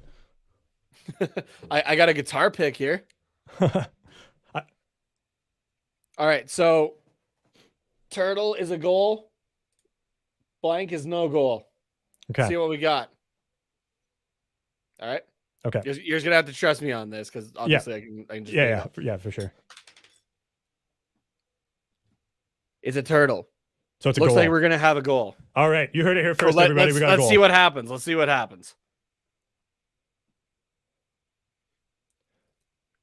My argument, from what I've seen, is that you could say Markstrom extended his blocker into McDavid. That's a stretch, in my opinion. He's also protecting himself in his own crease. Yeah. Honestly, this one basically is a I like that coin we flip. get this So. view from Toronto. I do like it. It shows that they're working. Yeah, heads or tails. Andrew says no goal for that one. Yeah, everybody put in the comments. What do you think? Goal or no goal? Or flip a coin. Let us know. And tell us what the coin says. Havernix is doing Battle of Alberta and being a pro. Nice. There you go. I'm thinking no goal.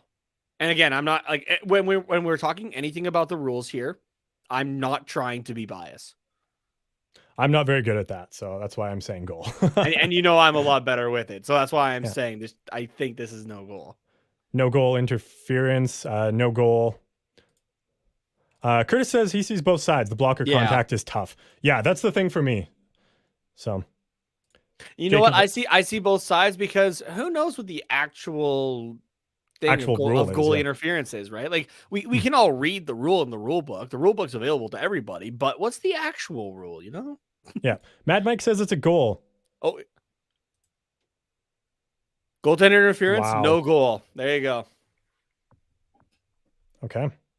Game stays as a 3-1 lead for Calgary. It's only 2.5 minutes into the period, though. Yeah, I think that's kind of what the majority of people said in the chat here was no goal. Yeah. So the guitar pick is 0 for 1. Yep. And you know what? I'm okay with it. Yeah. Curtis with a good challenge. Yep. Good challenge. Yep. 100%. Mind you, though, Sutter doesn't challenge unless he knows for sure. Like, I can't think of many times, honestly, that Sutter's challenged and gotten it wrong. Yeah. He's very careful with his challenges. Mm-hmm. He seemed pretty confident because that was pretty quick to challenge. Yeah. Too. So thank you for your support, Andrew. And speaking of support, if you guys want to support us a little bit more, you can like this stream right now, and you can subscribe to the THPN channel. On the last game that we did, big save by Smith there. On the last stream that we did, the channel hit over 2,000 subscribers. So thank you, everybody. And if you want to support us specifically, Carter and I, and if you're able to, there's a little $sign just underneath the chat there, where you can donate to us. Oh, Jesus Christ. Just waited him out. McDavid tucks it in. It is now 3-2 for the Flames. Let's go. Dang. No goal interference there. No, he just waited him out. Had time and space, which you should not be giving McDavid whatsoever. Yeah. That's the beauty of 4-on-4 right there. It's like 3-on-3 lights. Yeah, it wasn't even a quick turnaround. It was. Oh, Zadorov, dude. He's always going for the body, and you can't do that on a guy like McDavid. At least in open ice. You can't. Sorry. I'm a little slow on getting it going, but woo! I got fancy lights too. Dude, it's not very fast. Zadorov picked up his play for like 3/4 of the season. The first quarter was rough to watch, but there's still times where just, man, like Zadorov costs the Flames sometimes. More often than you would like to see by any player individually. Yeah. Curtis says, I hate McDavid so much. Hey, thanks for the like, Danelle. Much appreciated.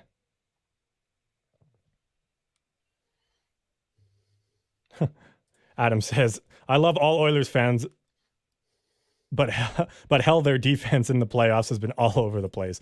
Yeah, it's either you get no defense or you get the best defense you've ever seen. There's no in between.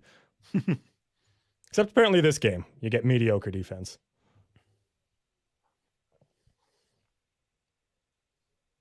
Andrew says, I don't hate him in regards to McDavid, but this series, yes, I do. And, I was like, power play for the Flames. Did I miss something? But it's just the Sportsnet being weird. So, yeah, it's just stuck at 1 second there. Yeah. And they didn't even have a power play. It was like, no, that was the end of 4-on-4 that popped up, I think. So, super weird. Oh, nice what stop. A glove by Markstrom. Yeah. Wow. Man, I thought Kane had that. He had a lot of space, but that was a good save by Markstrom. Whoo, Marky. Yeah, you know what? People are waving the towels. I'll wave the towel for that one. Yeah. Yeah, buddy. Curtis with what a glove. Yeah. Markstrom's channeling his inner Nate Thomas there with the glove. Okay, bud. Calm down.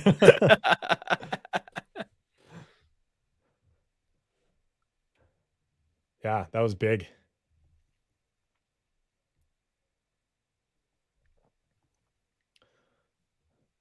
Yeah, I like that this game's a little bit closer. Let's get another 6-9 game. How about no?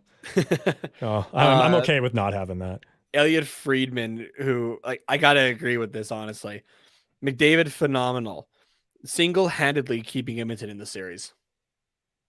Yeah, actually though. Yeah. Like everybody else has been very quiet. I'm usually one to try and stand up for the other Oilers, but like not so far. We have Russell in the game tonight? Jesus. I thought he was out. Let's take a look at lineups. David Bouchard, Barry Kulak, Puli Koskinen. No, it doesn't look like. Oh, okay. I must have just read the number wrong. Yeah, it doesn't look like. Yeah. It might have been Keith. I just saw the single number and I thought it was a 6. Oh, yeah. Yeah, but that makes sense. Because, yeah, usually he wrestles the 7th D. So, and I think we're going 12-6 this game. So, gotcha. Oh man, I can't believe we're only 5 minutes into this period. It's been a lot. Right? Like, yeah, this already. one feels a little bit longer already. Yeah. I mean, we did have a coach's challenge in there, which takes up some time, I guess. But our good buddy from the Barn Burner Hockey Show, Audie James, also agreeing with me there. McDavid is a ridiculously talented human being. Also, Zadorov taking the body, resulting in the best player on the planet being open on the doorstep was a choice. Yeah. Can confirm was a choice. Yep. Dude, I remember watching Zadorov in the preseason just being like, it hit like the pairing of him and Gabranson. It was just like, oh crap, this is gonna suck. But like I said, they got better, but I haven't really had any qualms with Gabranson. It's just been Zadorov and his untimely penalties that, like I said, cost the Flames. And his choices, as you put them. Yeah. Here we go. Line 1 out. Both you could also argue about Daryl Sutter putting out Nikita Zadorov against Connor McDavid. Yeah, yeah, another questionable decision there, but might be better for somebody like, I don't know, an Anderson or a Hanifin. Tanev would be for sure the guy if he was playing in this game, but still out currently. So been skating around though. Yeah, with the team. So I like this question. Which number 97 duo would you rather have? McDavid and Mike Smith or Kaprizov and Nate Thomas? Oh, man. Can I mix and match? Can I have McDavid and Kaprizov? No, I don't care which one. You need a goalie there. You need a goalie there. Nah. We're playing man up. 6-on-5 all game.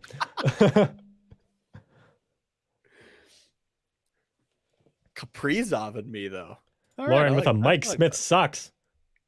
Hard disagree. I mean, I would have said that like 4 years ago, but not anymore. Adam says he would take Nate Thomas. Oh, first draft pick. Adam. Thank you, Adam. John Gibson is better than Mike Smith. Okay, well, yeah, if we're comparing there, yeah, okay.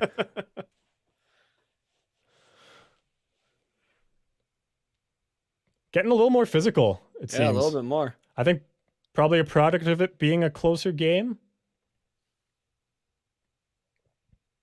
Michael Stone is looking very confident, and I mean, I can't argue it whatsoever. He's been playing great over the last few games. Oh, that was a good chance there. Brett Ritchie on the doorstep waiting. Good steal by Hyman. Love to see it. Backlund taking it away from him. Hate to see that. Yeah, the physicality is coming out a little bit more here in this game. Yeah. No, I definitely think it's because it's closer. Like last time it was hardly close. So oh dear. Oh jeez. Smith almost scored on himself there with a snipe off of Darnell's skate. Oh boy. Chat's going. What year was it? Was it 91 that last playoff battle of Alberta where I forget who it was for Edmonton, but accidentally banked it off of Grant Fuhr's skate and it went in, and that resulted in Calgary winning the series? I'm trying to remember what year that was. If somebody remembers, put it in the chat. I mean, obviously it's before our time, but I remember that highlight at least. Curtis said that he'd take you first overall. Oh, thanks, Curtis. In the 8th round. First in the 8th round. Yeah. Perfect. I'll take it. I like Lauren's here. Mike Smith is the Dallas Eakins of goalies. Oh. Shots fired. Also said, Adam said he would take you first draft pick. Oh, thank you very much. Didn't specify a round, so I would assume first round there. I'm assuming first round. Thank you very much. Thank you. About I've only been drafted first overall once in my life. that was in Be a Pro? No, I was gonna say like it for real life. Was Bantam draft. Nice. That was the only time because I was the only full-time goalie at the time. So I think we had we had 2 or 3 teams representing our hometown for our league. So and I was the only full-time goalie at that point. So next time I would tell that story, I'd say it's because you were the best goalie at the time. I mean that's true though. That's true though. I was the best goalie at the time. No, exactly. So, but it just sounds better when you're like, I was like the best goalie in my hometown. Yeah. So everybody just wanted me. I was the only option. So you're too humble. Well, we're about halfway through. It was Bantam. That's fair. We're about halfway through the period now. Just shy of the 10-minute mark. 3-2 Flames over the Oilers in this one. Again, all the stats that we have, if you give us a scroll here, Nate, are pretty even. Yeah. With the exception of power play goals. That's it. Pretty much. Oh, and empty net goals are pretty even. Yeah. I just saw that there. I was like, oh yeah. I love how they have a category for empty net goals. Yeah. And that right? really only happens like the last 2 minutes of the game. Yeah. I wonder though if for empty net goals, if say like a team had like a 6-on-5 because there's a delayed penalty going against and they got scored on by accident, would that count for the I'm assuming that would count for the empty net goal stat here. Yeah, I think so. So yeah. I was told to go back and read this comment from Adam here. Everyone should knight Andrew for his Dono hat. He should be called Sir Andrew. I'm just going to say Sir Andrew from this day forth because I don't want to butcher your last name. All right. Sir Andrew it is. Sir Andrew it is. Oh, yes. McDavid highlights. This is what I live for. And Sportsnet lost the feed again. Again? Wild. I talked to my dad earlier, and it wasn't even just like a streaming thing. It was like it was like the actual cable. Lost literally it. everybody. Yeah. So maybe from the wind in Calgary. I have no idea. I was listening to the Steve Dangle podcast, and because he's been watching this now because the Leafs are out. Yeah. For their streams, and he was talking about how the game feed just cut, and he's like, I just had to fill like a few seconds kind of thing, but he's like, I obviously you're not prepared for that. Yeah, with absolutely nothing. Like yeah, exactly. Just we got play going, and nothing's going on. Yeah, like it wasn't even in a whistle. It was like literally the middle of middle of play. So, yeah, it's wild. Dylan Dubé taken down in the corner. Has got a few guys battling there. Yeah, just board battles are getting a little. I don't want to say chippy, but like I'd say chippy. You'd say chippy. Physicality is getting a little chippy. Yeah. I would just say like intense, but that just tipped wide. They put the red light on like way late. Wild. Oh, it's still going. Wonder if the guy sat on the button or something. Andrew asking, any plans for the long weekend? Not personally. Actually, no. Monday, going to Waterton to meet up with the girlfriend's family, but just for a day trip. What about you?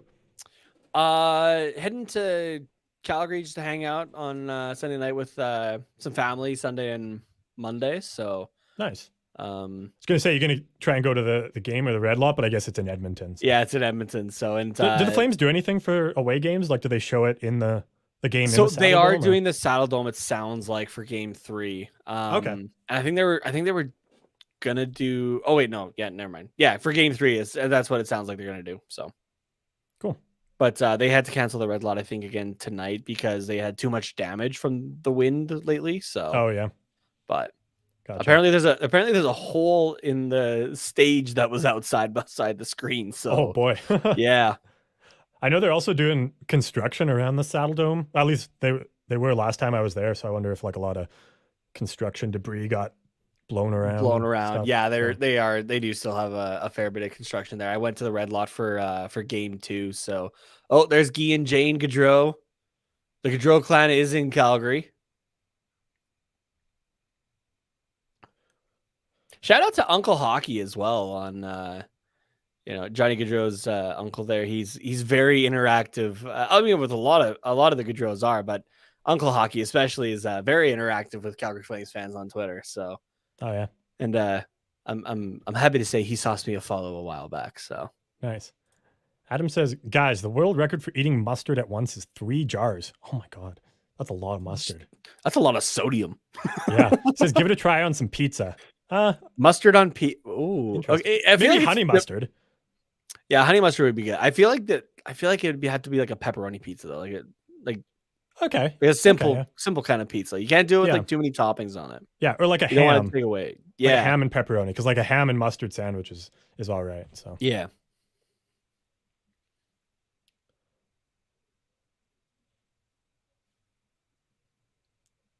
Oh, that's nice. A good breakup there. Yeah. Both teams seem to have tightened up defensively. Like there's not a lot of passes going through. Take down. Flames got to regroup. Zadorov with the puck, passes it up to Lewis there. Throws it around the boards. Richie's behind the net. Astro and me says, this game is more like a hockey game. Yeah. You can tell because like we're not like really looking at the chat as much. We're like more so watching the game. We are trying to watch it actually. Yeah, Nate had to do a little play-by-play so we didn't have dead air because I like zoned out. We need to guess if Slap Defend likes the Oilers or the Flames. I'm gonna say you like the Oilers. See, now I'm gonna split the difference now. Flames. Okay, who is it? Let us know. Here we go. Who is this? Big stop by Markstrom. And here we go. The Flames the other way to Foley. Oh, broken up by Barry. Some good like back and forth. Not like to the extent of 3-on-3, but like still back and forth action. Like no one really has had zone time in the last 5 minutes, I would say. Yeah, exactly. I like that we're sneaking in behind the defense a little bit because that's Kane and Hyman have both done that this period. And McDavid, I guess, on his goal, but all right. Awesome Matthews. Nice name. I like that. Says, was watching the Sportsnet Grave stream with 10,000 people. The chat is just nonstop. Everybody talking and no listening. Yeah, we've got like a good sized chat here. Like it's always going. And like, so you can kind of keep on top of most things, but yeah, I mean, if you want to bring in friends though, by all means, bring them over. So. We're not going to say no to 10,000 people. I mean, like we've gotten around like 80 to 100 and like we've still been able to keep up and interact with everybody and whatnot. So yeah, invite your friends, get them on here. Yeah. How about saying Smith wasn't in net? Delayed penalty, maybe? Is that what you're alluding to there? Yeah, I didn't see that.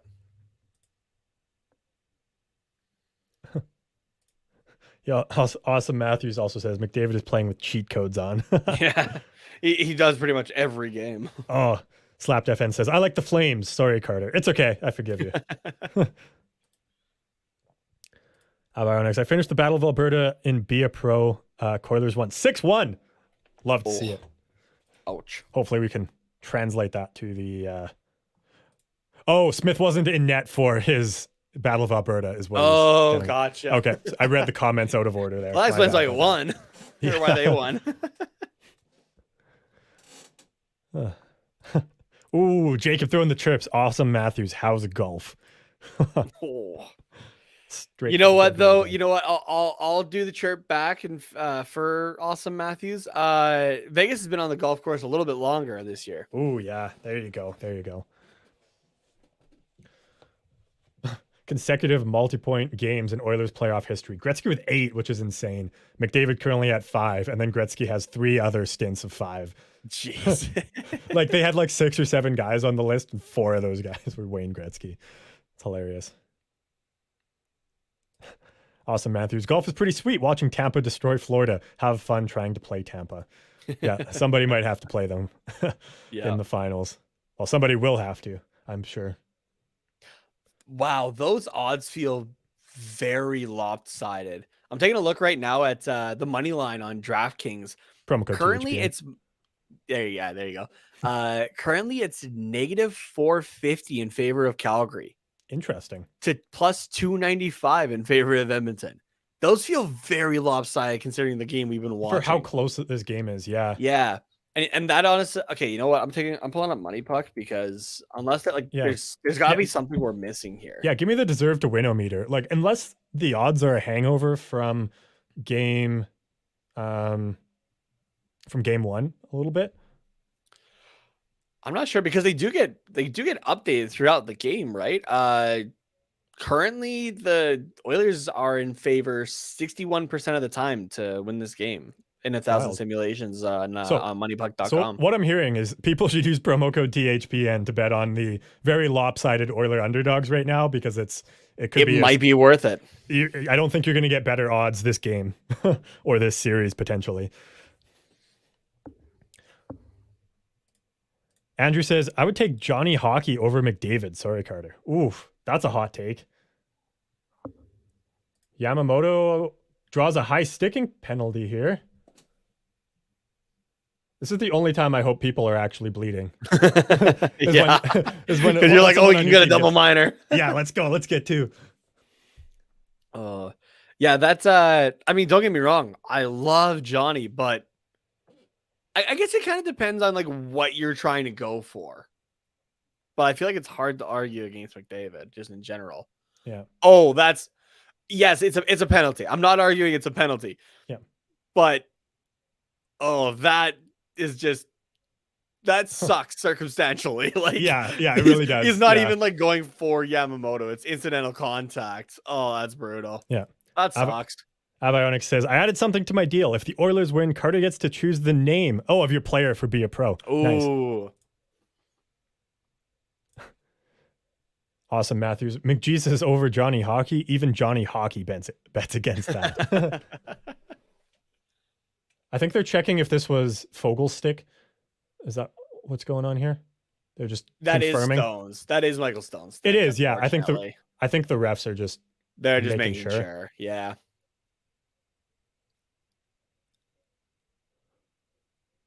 Oh, Flames fans are thinking diff. Or were they checking if it was a... Oh, they had the wrong guy in the box. They had... Oh, okay. They had Shillington. Oh, okay, that's what it is. Because I was like, that should be a penalty. Again, I can be non-biased. Yeah. I try to be as much as possible here. Yeah. Oh, and it is a double minor. Okay. Yeah. Didn't notice that. Awesome Matthews. It's basically Calgary Flames versus McDavid. Yeah. You can't even argue that one. What's that? I said you can't even argue that one. Oh, no, I Calgary can't. versus McDavid. No, I really can't. You're right.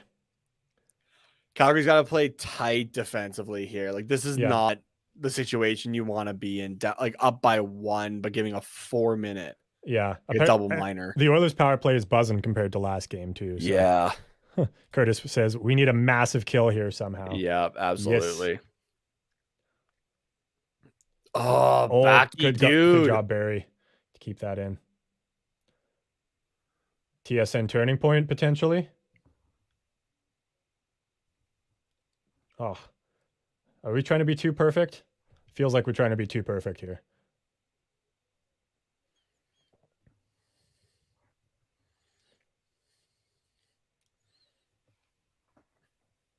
Oh, and the Flames do get it out. Just to center, but...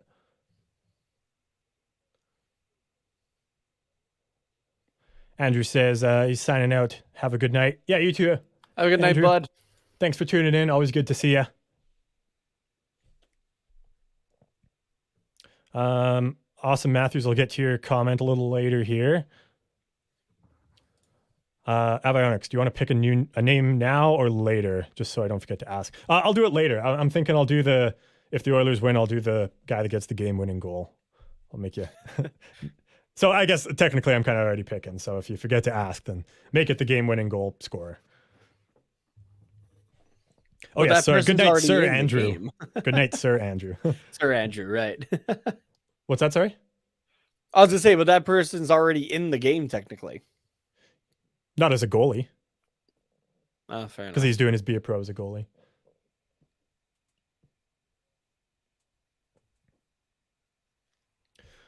All right, and oh, yes, let's go.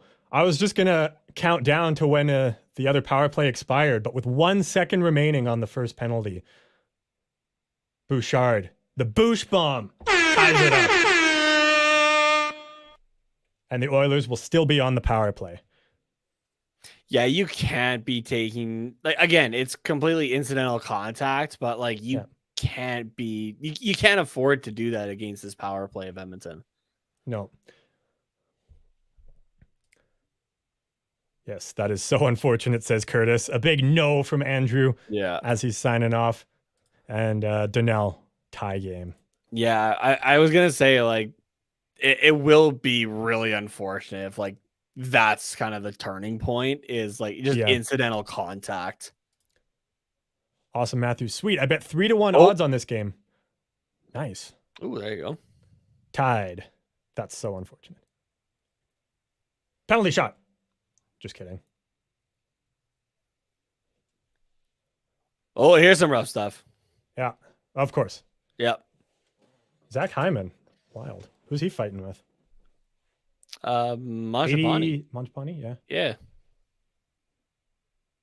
I want to see what happened. Those I mean, Hyman's not usually the guy to get into this kind of stuff. I can't really say about Mangiapane, but I've never really seen it. So it looked like it was just a little bit of pushing. And, yeah, Hyman's leaking a little bit there. Another 4 minutes.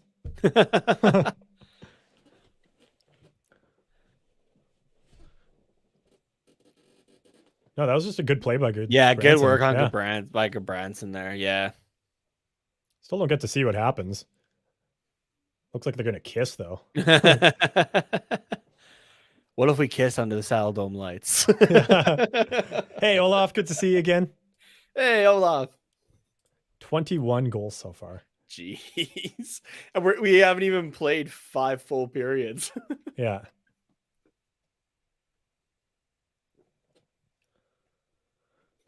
Did they send both of those guys to the box? I kind of missed that. I don't know if they sent anybody, to be honest with you. Oh, okay. I missed it also, though. Avionics says, I guess it's comeback time. Psych, I lied. Flames 10-3. I'd be very happy with that second period. Or third period, I mean. We're in the second right now. Yeah, could happen in the second. Hopefully not, but...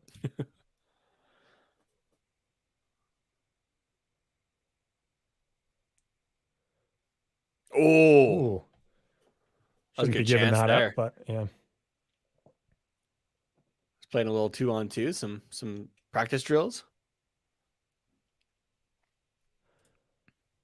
Awesome, Matthew saying, I almost feel like McDubstep might go beast mode all the way to Tampa. Potentially. Very possible. That'd be interesting, yeah. That would just be nightmare fuel for me, though, as a Flames fan. Yeah. Edmonton versus Tampa? No, thanks. Yeah. I wonder how many people bet over 7 goals. Probably a good chunk. Mm-hmm. I wonder if I can still bet on that. Probably not. It would be shit odds if you could. Actually, no, you probably, yeah, you're right. You couldn't because it's guaranteed. Hey, you know what? 10 well, cents actually, it's not guaranteed to be over 7 goals. It could be exactly 7. Yeah, that's true. I guess if you're going for like 6.5. Yeah. Yeah, I don't think you could do that because it's already basically guaranteed. Unless, knock on wood, the Saddle Dome collapses and everybody dies so you can't finish the game. But let's hope not. Gary Bettman would just be like, I told everybody. Yeah. Olaf bet over 7. Oh. And can't put it in. Oh. I don't know how nobody got a stick on that. But what did you say? It's the title of your sex tape. Oh. Curtis says, I'm kind of not a fan of Edmonton's power play, if I'm being honest. Yeah, fair. I feel like you're only a fan of it if you're an Edmonton fan. Yeah. Adam saying Flames 4-3. Oh, okay. I don't know. I can't see there only being one more goal in this game, personally. With how tight it's being played, though, like shots are tied right now. Taking a look at the stats. That's true. Yeah, shooting percentage is right there too, obviously. Yeah. Block shots 10-8. Yeah, and I mean both goalies have been doing pretty well. Yeah. Penalties are almost even on each side. It's 8-7. Power play goal for either side.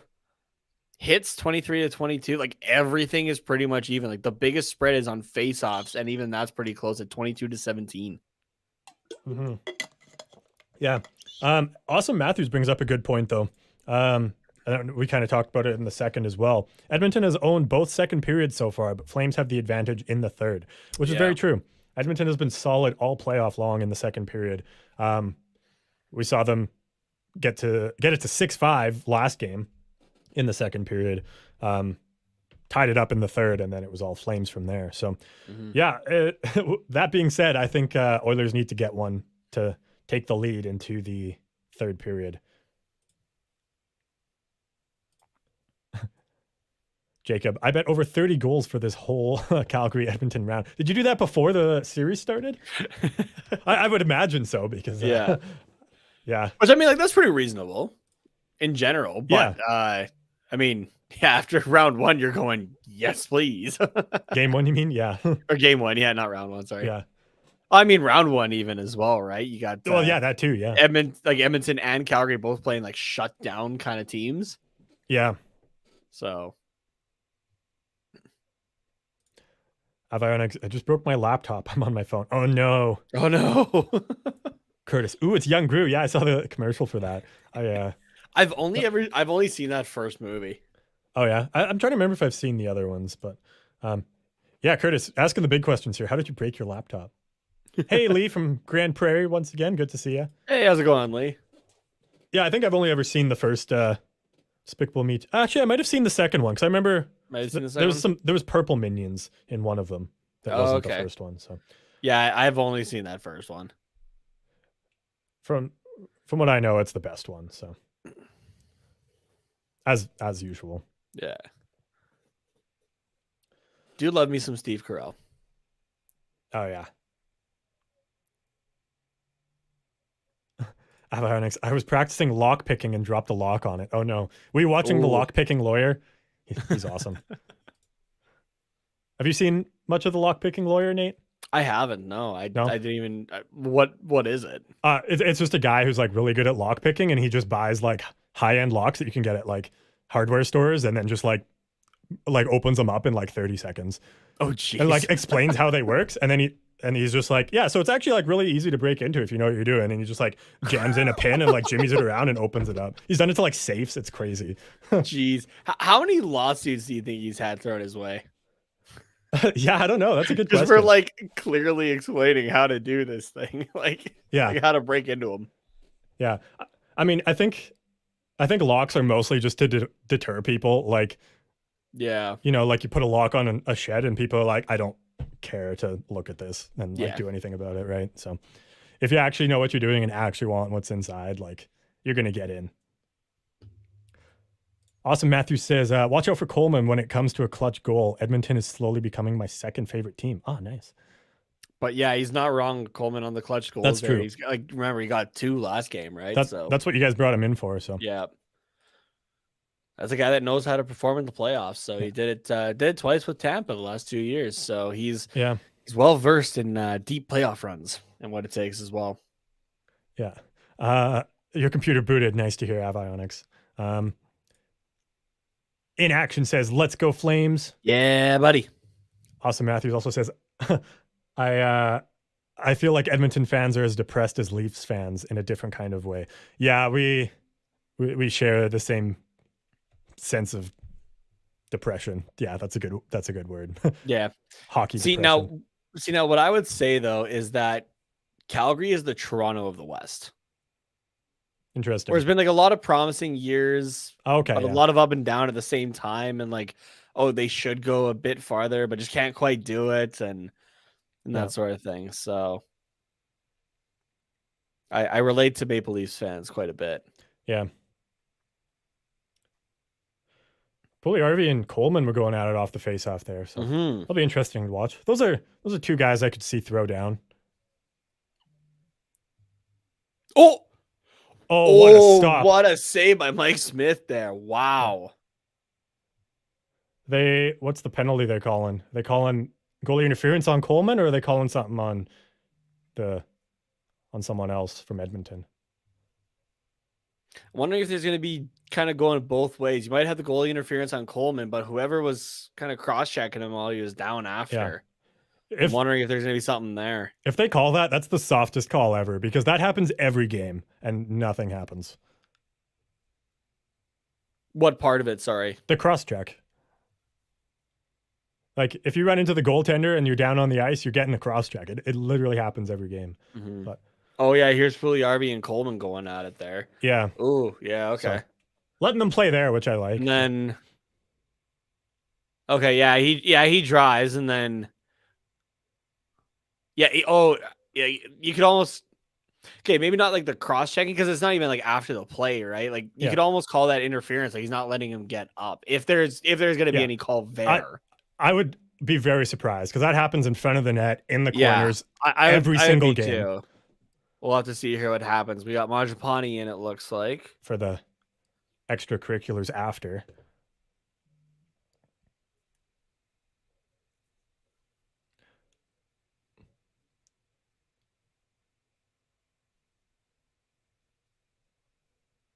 Okay, so so Coleman and Mangiapane for Calgary and Barrie for Edmonton. Okay, yeah, that makes sense. So really, the only one that we were missing talking about there is Mangiapane. Yeah, but I understand Daryl Sutter wanting an explanation here on Mangiapane, right? Because it was him and somebody else kind of going at it. So I think it was him and Barrie. Yeah, so I mean, unless you would double up on Barrie, but yeah, I can understand why Mike Smith why Daryl Sutter is kind of wondering what's going on there. But yeah, Edmonton going on the power play here with 48.6 seconds left in the second period. Yeah, this is not the spot you want to be if you're the Calgary Flames right now. So the Coleman thing, yeah, it's unfortunate. He's driving the net, and he definitely, he runs into Smith. That's goaltender interference, 100%. But if you're Mangiapane, you're going like, it's a case of you're sticking up for your player, but at the same time, right, you're expecting to bring somebody with you in that case. So I mean, he did. He brought Barrie with him. Yeah. So, but it's not doubled up on Barrie, is what I mean. Oh well, yeah, and I don't think it should be, personally, because like I said, you see that stuff all game. Yeah. If you take a run at the goalie, like, you're gonna answer for it.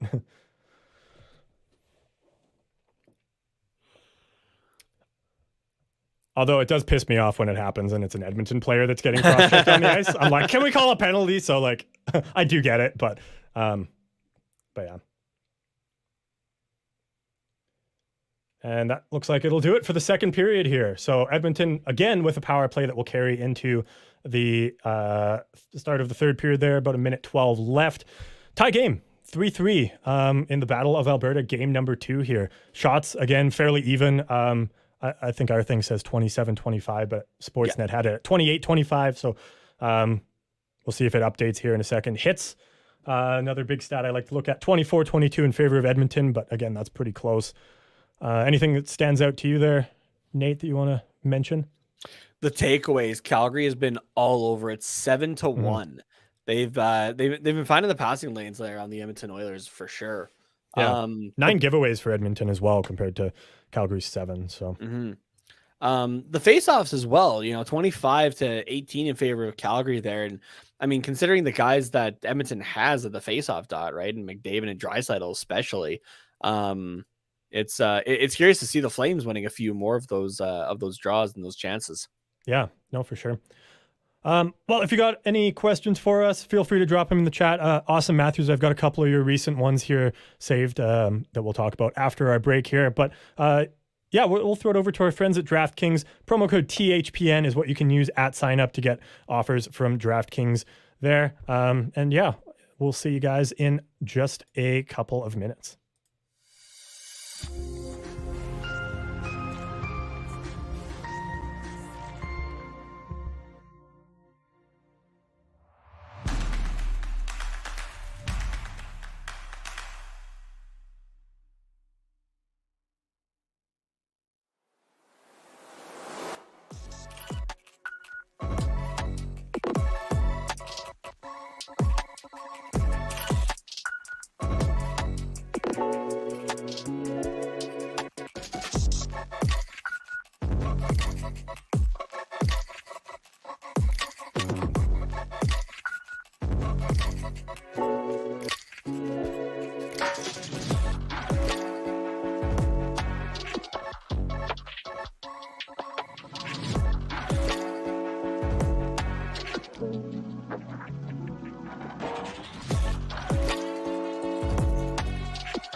Welcome back to the intermission here. I decided not to shove the last bite of my pizza into my face right at the end. I just finished my bite. Nice. We got Awesome Matthews saying, this is a great chat. I'm going to share this around the hockey community. You guys are super nice and welcoming. As a Leafs fan, that is very refreshing. Hey. Thank you very much for sharing that around. Round of applause for you and your kind words as a Leafs fan as well. Yeah, we very much appreciate that. The best thing you guys can do to support us and the awesome community here is leave a like on the stream and then hit that subscribe button as well. That just helps to beat YouTube's algorithm, gets us to the top of all the searches and stuff like that, and helps to build this awesome community that you guys have been a huge part of as well. So, and then the other thing you can do, if you're able to, no pressure, but there's a little $ down just below somewhere where you guys can leave a tip if that is something you are willing and able to do. No pressure. Again, the like and subscribe is the part that really helps the channel. So yeah, the tip thing is just below the chat bar where everybody's typing in that. So Andrew saying, unbelievable, you're so good. I agree with Matthews. Thank you. Thanks, Andrew. Thank you, Andrew. We You're appreciate great too. it. You're awesome. So we got some other questions here. Actually, most of them, all of them that I have so far are from Awesome Matthews. So keep it coming with the great questions here. But first, well, this isn't a question, but this is going to be such a filthy third. Yeah. What do you think? It'll be entertaining. Yeah, it's definitely going to be really entertaining. This has been a completely different game from what we saw in game one there. And I don't really, I honestly don't really know what to expect. The big thing for the Flames, the key to this period is definitely going to be stay out of the box, right?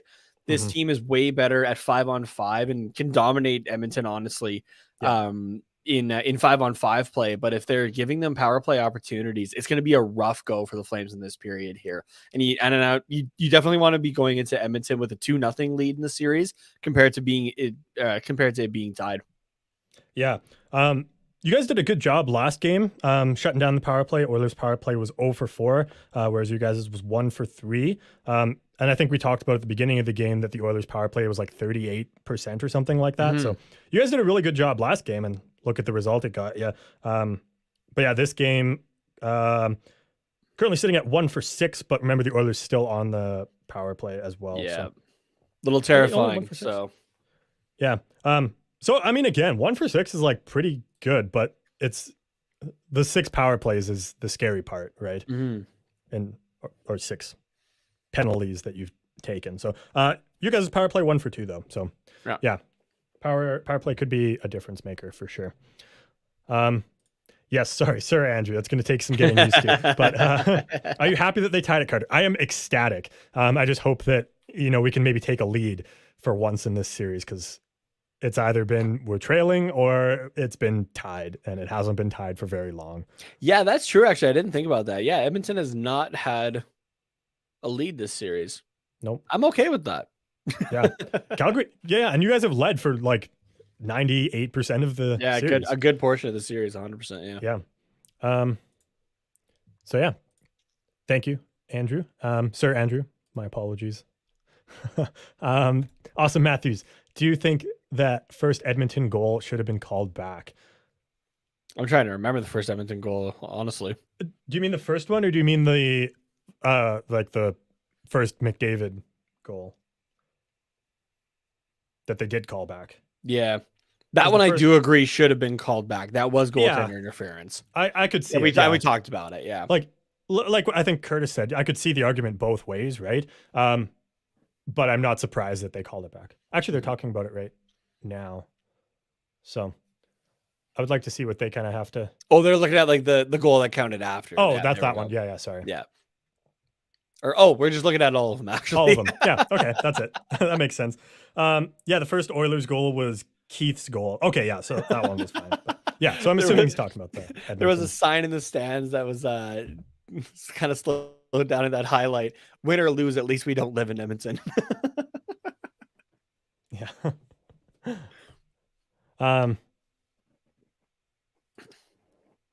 You just joined in the second. Okay, so yeah, the first goal that you saw. Yeah, so that. So yeah, no, I guess we both agree. So yeah. Okay, and Nate, I think you can answer this one here. I still can't believe how good Calgary became overnight. What was their big change from last year to this year?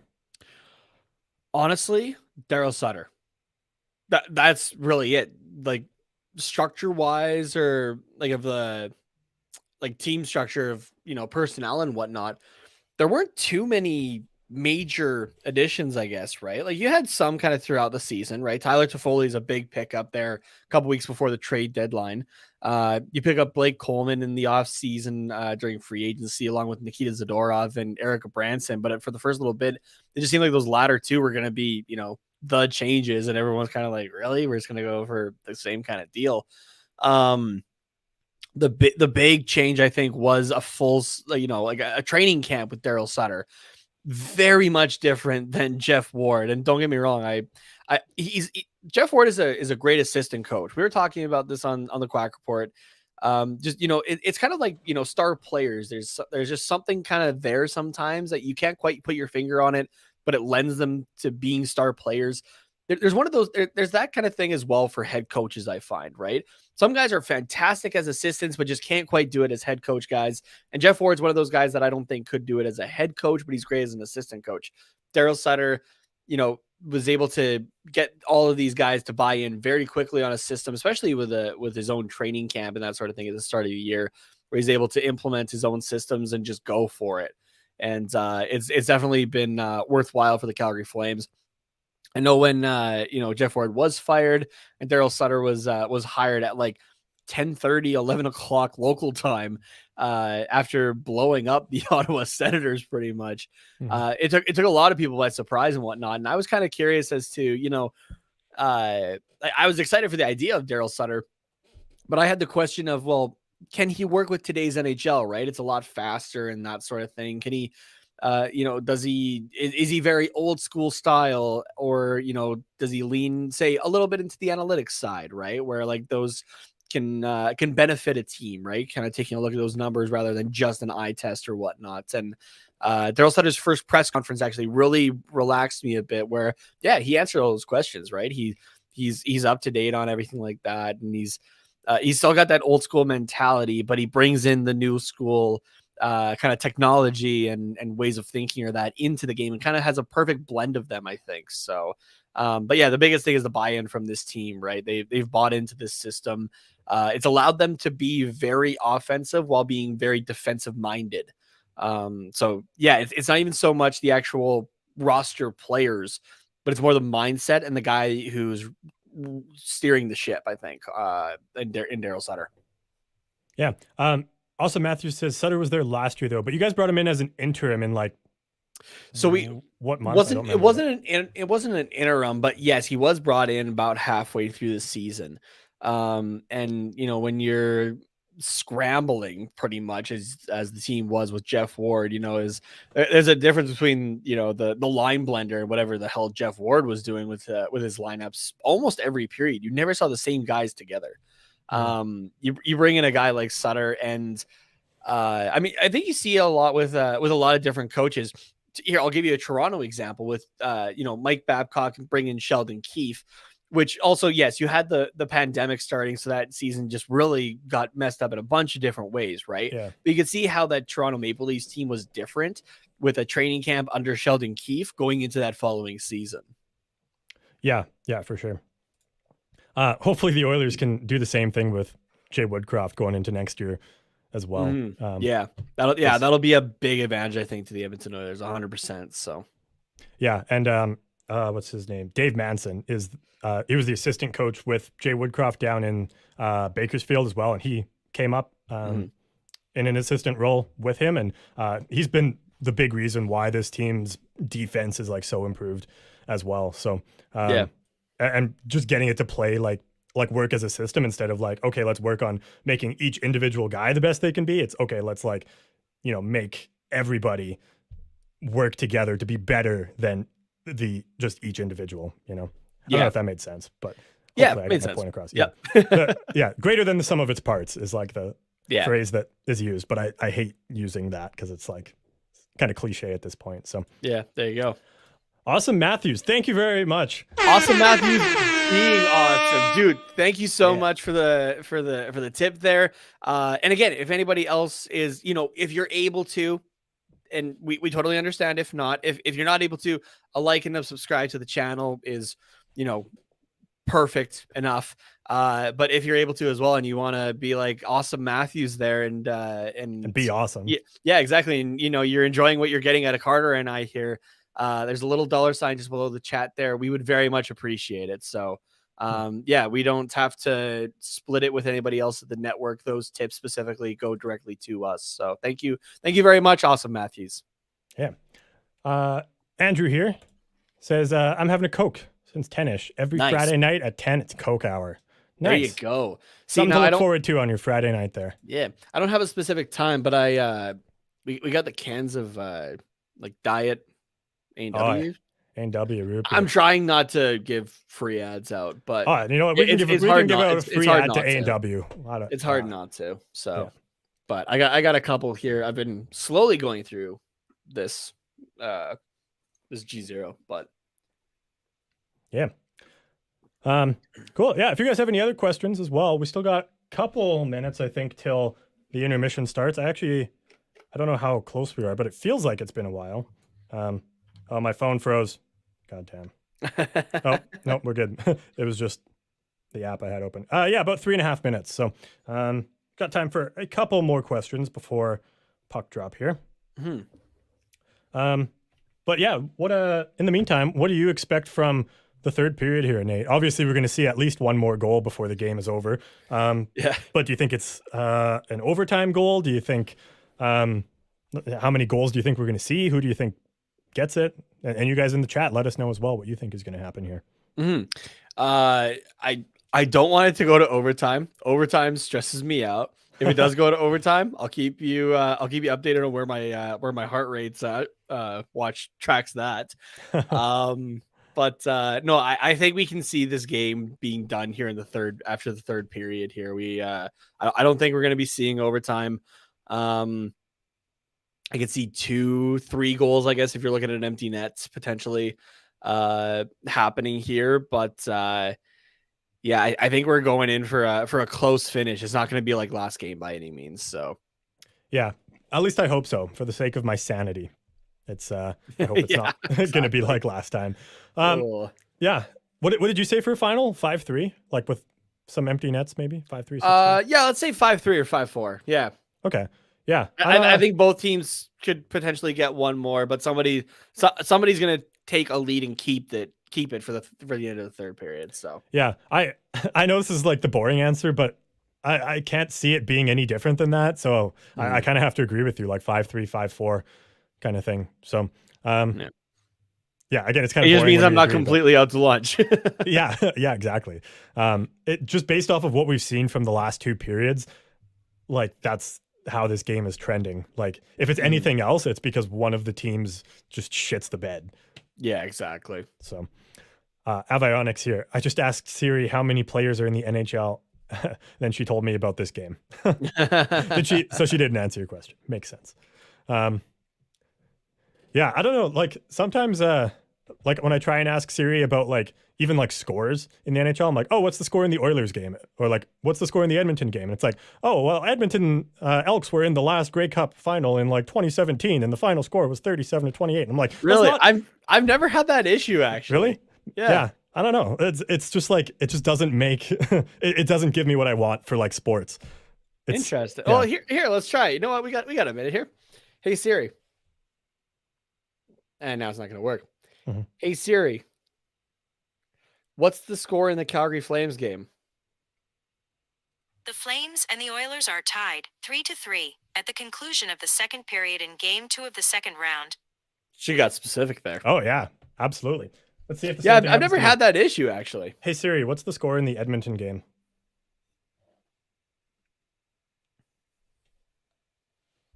One sec. The Oilers and the Flames are tied 3-3 at the conclusion of the second period. Okay. She got it this time. You got the you got the Lana sounding I do, yeah. Siri there. It's the Irish accent, so I love me an Irish accent. Took me back to watching some Too Hot to Handle. Yeah, Too Hot to Handle. Thank you. I saw the Sportsnet code there, so I was like, I got to put that in. Oh yeah, I've been trying to put that in as much as. Do you want to read it off for the listeners, or you missed it? It was game time. If anybody's playing if anybody's playing Sportsnet, this is a big contest. Game time was the code. Yeah. Andrew agrees with you for the score here for Edmonton, right, Carter? Yeah. Avionic said, I said, I guess it's comeback time. Psych, I lied. 10-3 Flames. Let's go. Sticking to it. Love it. All right. Puck is down here. Awesome, Matthews. I'll save your comment for a break here. Mm-hmm.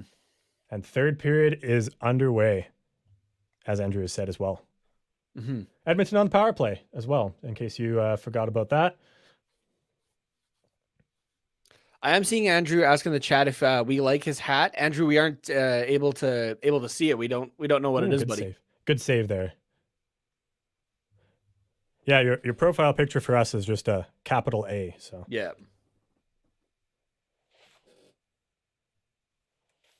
We would love to see your hat, though. Whoops. That could have been bad. I like that the Oilers are starting the periods on the power play because we're never ready to play when the puck drops at the start of the period. So this gives us an opportunity to not go down. Yes. Oh, ooh. Just high and wide.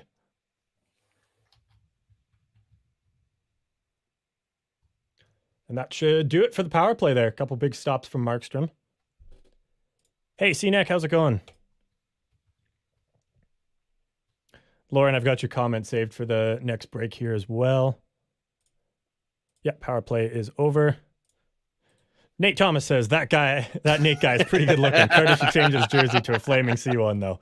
Hard pass. I like to have fun every now and then in the stream.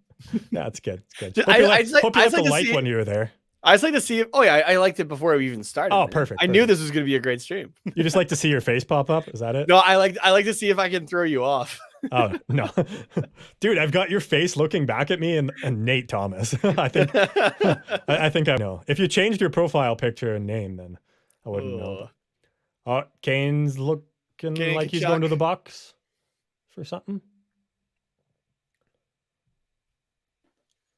Let's take a look Not- at this replay here. Not surprising considering Big the save power by plays have Markstrom been there, overwhelmingly in the Oilers' favor. So Andrew's going out to grab some pizza. Nice, good call. Ooh, what kind of we had pizza, for Andrew? dinner, What too. kind? Yeah. Oh yeah, I mean, yeah. it's Kane on hard the to argue cross with check that. against the boards. Yeah. Yeah. There's Brady. Dude, I want that guy in a Flames jersey. Like, just watching him in the crowd, I want him in a Flames jersey. Looks like he's having more fun than in Ottawa.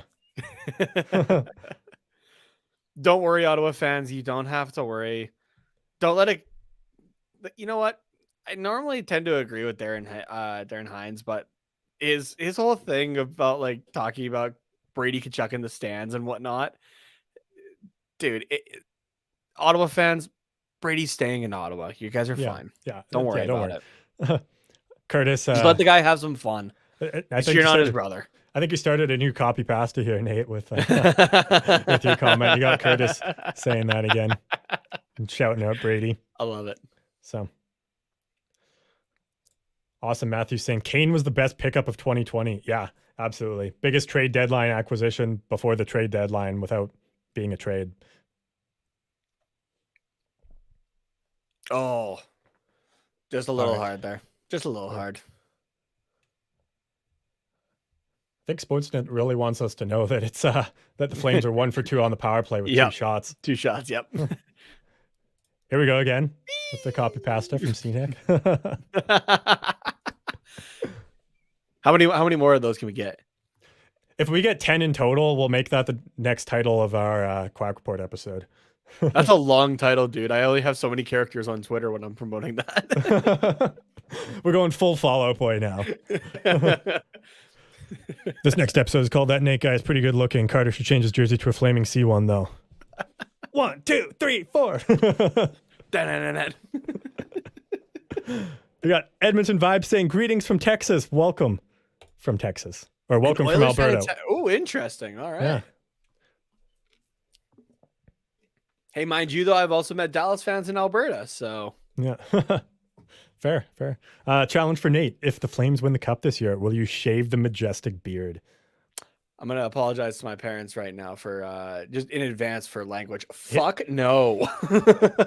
I'm sorry, dude. No, it would have to be like a massive charity kind of thing with like a lot of money going somewhere for me to do that. Hey, I think otherwise it's never happening. So I think we could line something like that up, you know.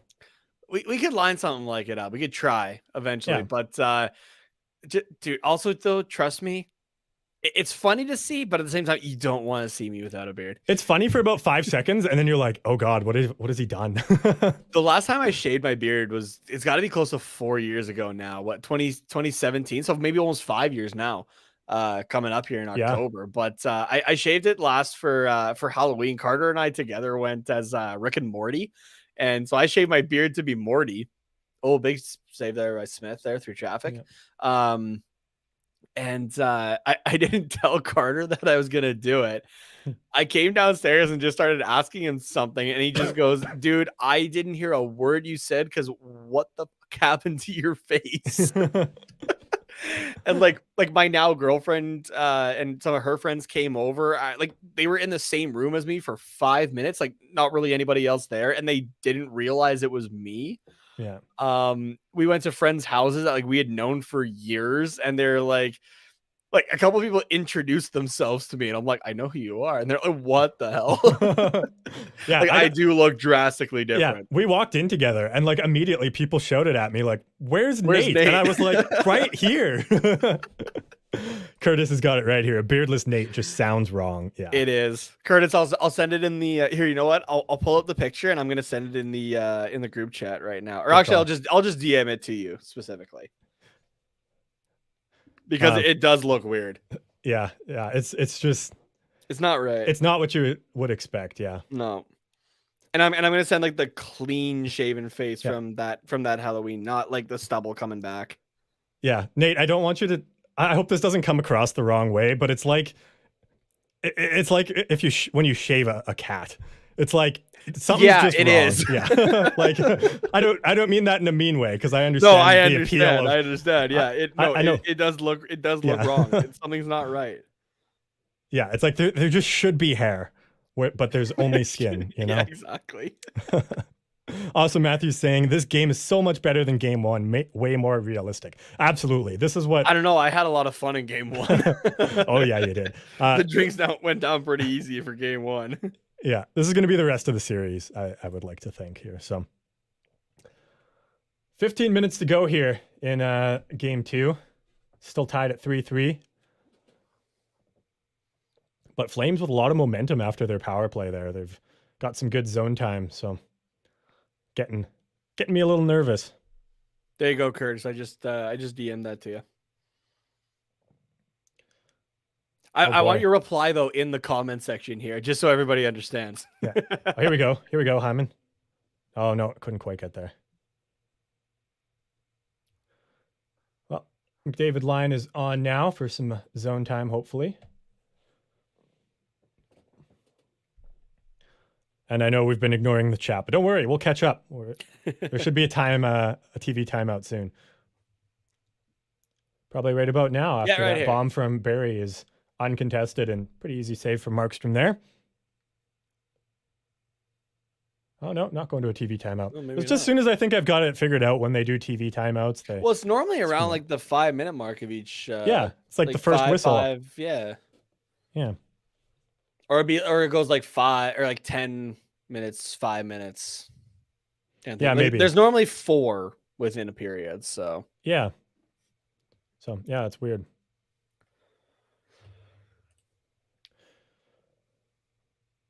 Well, 3-on-2. Nope. Nothing from that. I'm gonna pull up some comments here. Yeah, go for it. Just while we're watching here.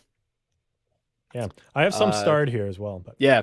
Oh yeah, I'm staying away from those ones. Don't worry. Oh, okay. Edmonton Vibe saying my Canadian girlfriend got me into hockey. Nice. Where and you picked Dallas. Yeah, exactly. And you picked Dallas. Unless she's a Dallas fan, then it makes sense. But yeah. Awesome, Matthew saying Tampa still looks like a team no one wants to play. Yeah, I mean, I wouldn't want to play them either, unless it was the final. Obviously, that's the only way the West and East would play each other. But yeah. Yeah, Curtis saying a beardless Nate just sounds wrong. I think we pulled that one up earlier. Yeah. Awesome Matthew again though. Yeah, awesome Matthew saying to Edmonton Vibes, your girlfriend's a keeper. Yes, she is. 100%. 100%. C next saying I got into hockey as I started playing hockey and ultimate frisbee when I moved from Nova Scotia to Calgary. Ooh, nice. Sweet. We or I guess not ultimate frisbee, but no, disc golf. Yeah, disc golf. I was seeing somebody else. Oh yeah, here it is. Awesome Matthew saying I played disc golf. Yeah. Yeah, it's a good time. I'm waiting for a doctor's clearance to really do anything right now with my with my shoulder, but I want to get back to playing some disc golf this summer and I mean regular golf too. Yeah. So our hometown actually got like 2 new courses like over the since last year. Oh, yeah, sweet. Yeah, they put one down in the valley by the baseball diamonds and one at the college. Oh, sick. Well, let's go check them out. Yeah, I haven't been to the college one yet, but sorry, are you talking hometown or where we are now? Well, where we are now, sorry. Oh, okay, sweet. Yeah, there's a few in our hometown though. I did one at Central Park. Yeah, so we're not from New York. We just have a Central Park. If we have our own Central Park. I think a lot of places have a Central Park. Yeah.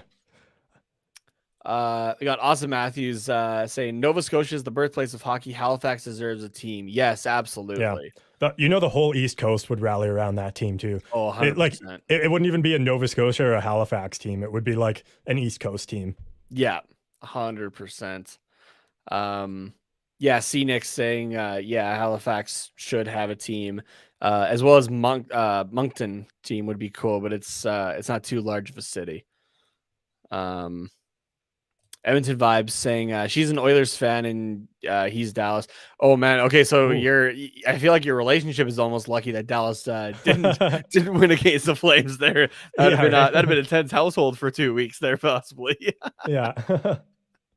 But no love lost. Says, oh, sorry. I clicked on it at the same time as you. Yeah. Man, McDavid with 12 shots in the slot. Curtis with Arizona to Halifax. Ooh, that'd be good. I wouldn't. Spicy. I mean, not good, but I feel like Quebec City. I feel like Quebec City would be up in arms over that, though. Oh yeah, that would cause Quebec separatism right there. If Halifax got a team before them. Yeah. But you know, one Halifax team, again, I'm a big lacrosse guy, so I was trying to follow the Halifax Thunderbirds a little bit for the NLL. They also picked up longtime favorite lacrosse goalie of mine, Aaron Bold. They picked him up or whatever for this year. So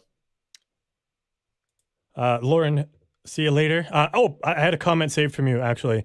Before you go, I'll get to that if you're not already gone. Carter, which loss was worse for you as an Oilers fan, Game 3 against Winnipeg or Game 5 against the Ducks? I gotta say Game 5 against the Ducks, because like that series was at least close. Like I had pretty low expectations by Game 3 of the Jets series. So yes, I would say Game 5 against the Ducks. But good good to have you around and back in the chat, and I just figured I'd get to your question real quick here. So I have a response from Curtis. He didn't put it in the main chat. He did send it to me. I will like you said, I will premise this. I think he meant preface this by saying, I mean this in the nicest possible way, Nate, but I'm gonna go wash my eyes out. You're not wrong, Curtis. You're not wrong. It was there's not too many things, and Carter can attest to this. There's not too many things that I regret doing in my life. Mm-hmm. I understand facial hair grows back. As soon as I finished shaving that off, though, I instantly regretted doing it. Yeah. And then you got to wait for it to grow back. So. Yeah. How long did it take to grow back to like where you were like, okay, this is about where it was before? I think it was only about a month and a half. Ah, see, that's not bad. So, yeah, it wasn't too bad. Yeah, and I know, thankfully like, it was Movember too after that. So there was a lot of baby faces walking around too. I was just really cold in general because it was only like a couple weeks before that. I had also like shaved my head. I had like 9 inches of hair on my head and like shaved it all off. So it was like every bit of hair was gone, which explains a bit more why people were like, who's this guy walking in here? Because it went from, you know, longer hair and a beard to almost nothing in general. So yeah. Curtis says the instant regret must have hit hard. Yeah, it's that post-shave clarity, right? Pretty much. Awesome, Matthews. Both fans in Florida wouldn't mind moving to Halifax. They wouldn't even notice. Yeah, I doubt many people in many Panthers fans would notice. Tampa fans would notice. Tampa fans, like they're different. But like the success they've had helps with that. Yeah. But yeah, I think. Yeah, Florida Panthers, not as many people would notice. There's obviously the diehards there. Yeah. Same with anywhere, right? Like Arizona, especially, right? Like Sporty with Corey and Richie, those two are diehards, and they know a lot of other diehards in Arizona and that sort of thing. But the issue there, it's almost kind of like the Ottawa situation where it's like not in the town that it should be, right? Like, remember, it was originally the Phoenix Coyotes, and they're not even there or in Glendale or anything like that anymore. So I don't think, anyway. Yeah, but I forget where ASU is there, which is where they're starting to play next year. But yeah, which more details came out of that, and that's it's interesting, man. It's it's gonna be 3 to 4 years of that. So good shot there. It's a close chance. Yeah. Fridge door is locked, so you grab bread instead. Yeah, there you go. That works. Some good old munchies. All right. Come on, Flames. Let's go here. Curtis, another broken stick. Wow.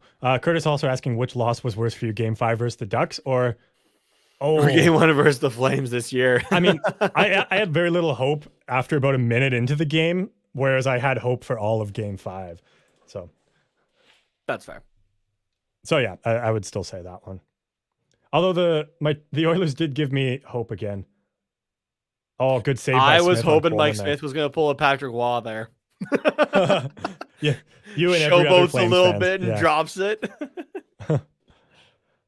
Edmonton vibes. I symbolically got my head shaved in honor of all cancer survivors, my mom and girlfriend. Nice.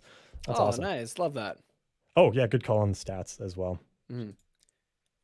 Edmonton vibes says as well. They are cancer survivors, which that's awesome. Love to hear that. Yeah. Hope send them our best. Well. Yep. Send them our best. Yeah, I kind of realized we didn't have the stats up, so we're Yeah. like almost halfway through the halfway through the period. Our apologies, everybody. Curtis, Smitty having a decent bounce back game tonight. Yeah, he's done that all season. So I had 100% faith of starting him in game 1, or game 2, sorry. I think he rattled a lot of Oilers fans though with those 2 early goals again, but yeah, for sure. he tightened it up. Here we go, Hyman. Oh, good defensive play. Was that good Branson again? No, oh no, it was Stone. Oh, Shillington. Okay, well, it was one of them, anyways. Yeah. How many Flames can you name off before you get the right one? Yeah. I don't know how much time you got. Well, there's only so many guys. I'll start getting like Giordano, Phaneuf before I get into the other ones. Austin Matthews also says, my dad is, I'm assuming cancer survivor, you mean there as well. So that's awesome. Shout out to your dad too. Yeah, just approaching the 10-minute mark here. 35-31 shots in favor of Edmonton, but the goals are even. Oh, 36-32. I lied, apparently. Come on, Calgary. I got a shot waiting here. It would suck for that to go to waste, hey? It would. I haven't had one since the first period. Or was it the second period they scored that? Oh, yeah, it was the second period. It was the second, yeah, because it was 2-1 in the... But yeah, you're right. It was early in the second, yeah.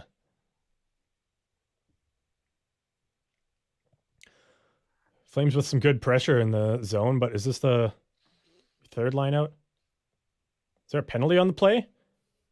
Think going to Edmonton again? Anderson's telling him, get off, get off. I don't know if I hate Anderson just because there's an Anderson on the Kings series that I hated, but Anderson can fuck off.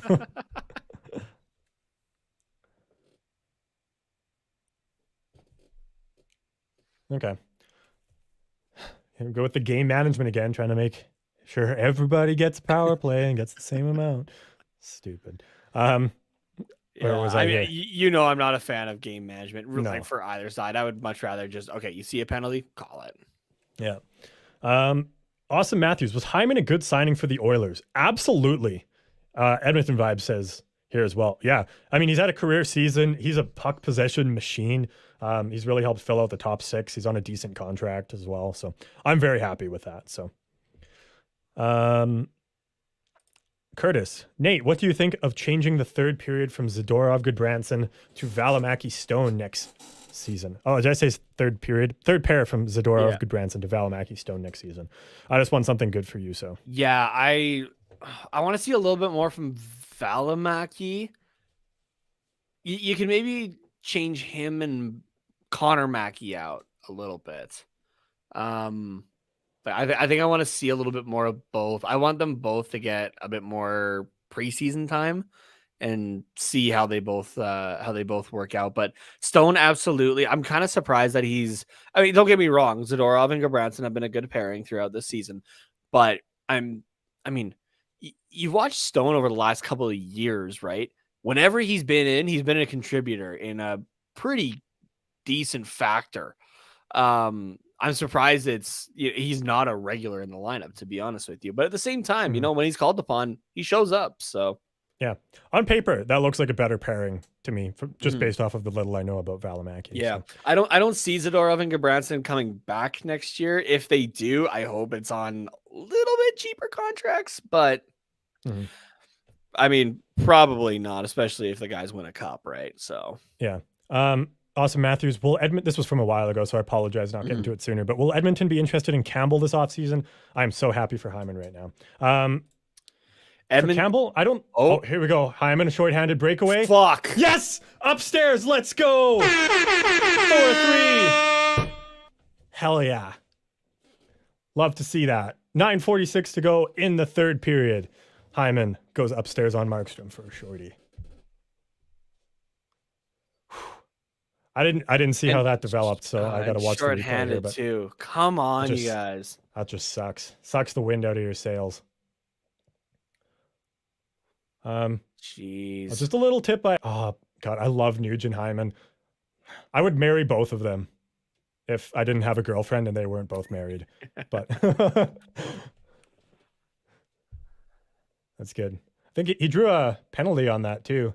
Looked like the ref had his arm up. So Hyman just puts it in that really awkward spot for a goalie to make a save, right? Like just at the edge of the shoulder there. Yeah, that's a weird one. So credit to him. He picked a spot. Yeah. Hyman. It's because you were just saying good things about him. Leafs are still alive. And Curtis saying, wow, you truly hate to see it. Yep.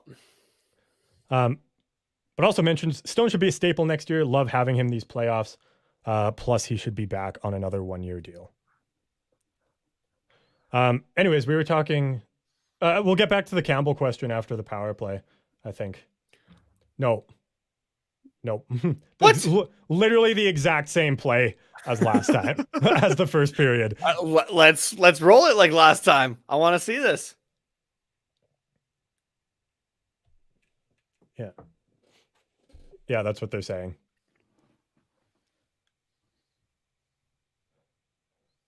Yeah, let's see this will show it. Yeah. Okay. Yeah. Same thing. Yeah. Johnny, though, with some fire. Oh, yeah. No pun intended. Yeah. I would be very surprised if they called that a goal. Fight that ref, Flames. My only issue with that is a loose puck.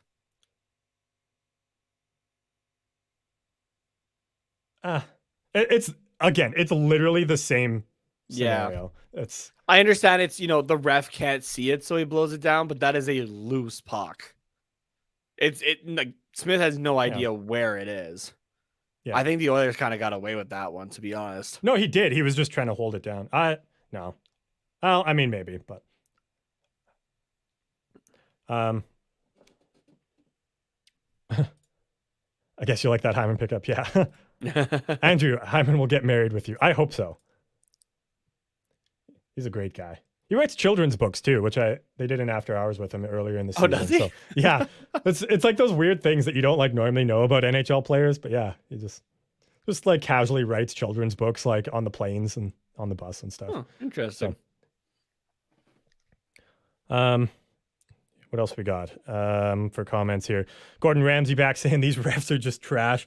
I guess it's all even with these horrible calls. Yeah, it's not. At least it's not biased. They're just consistently bad. But like you were kind of alluding to earlier, though, it does kind of start. It's starting to feel like it's the game management thing, and I hate that with a passion. Yeah, it sucks.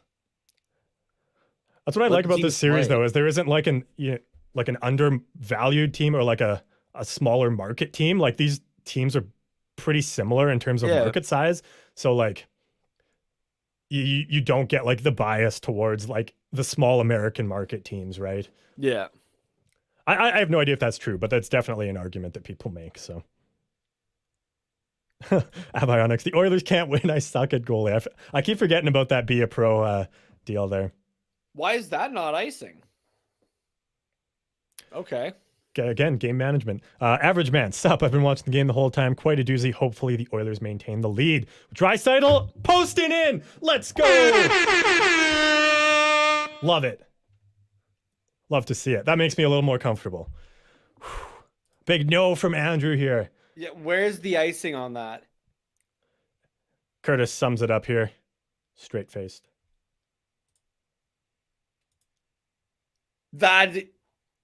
That's very much icing. That's almost from the blue line than the red. Yeah, that's a missed call for sure. I have to agree with you there.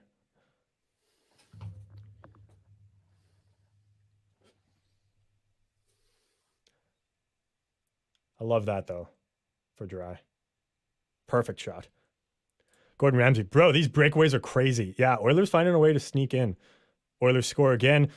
Awesome Matthews. Can the Oilers play shutdown hockey? They tended to do that against LA when they had the lead. So the Flames are a different team, but they've shown that they can do it.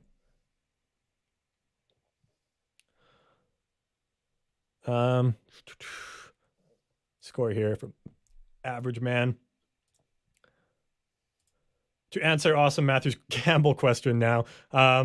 I don't think so because they have Smith for another year. Koskinen's gone, but Stuart Skinner's waiting in the AHL, and I think it's his time to get called up.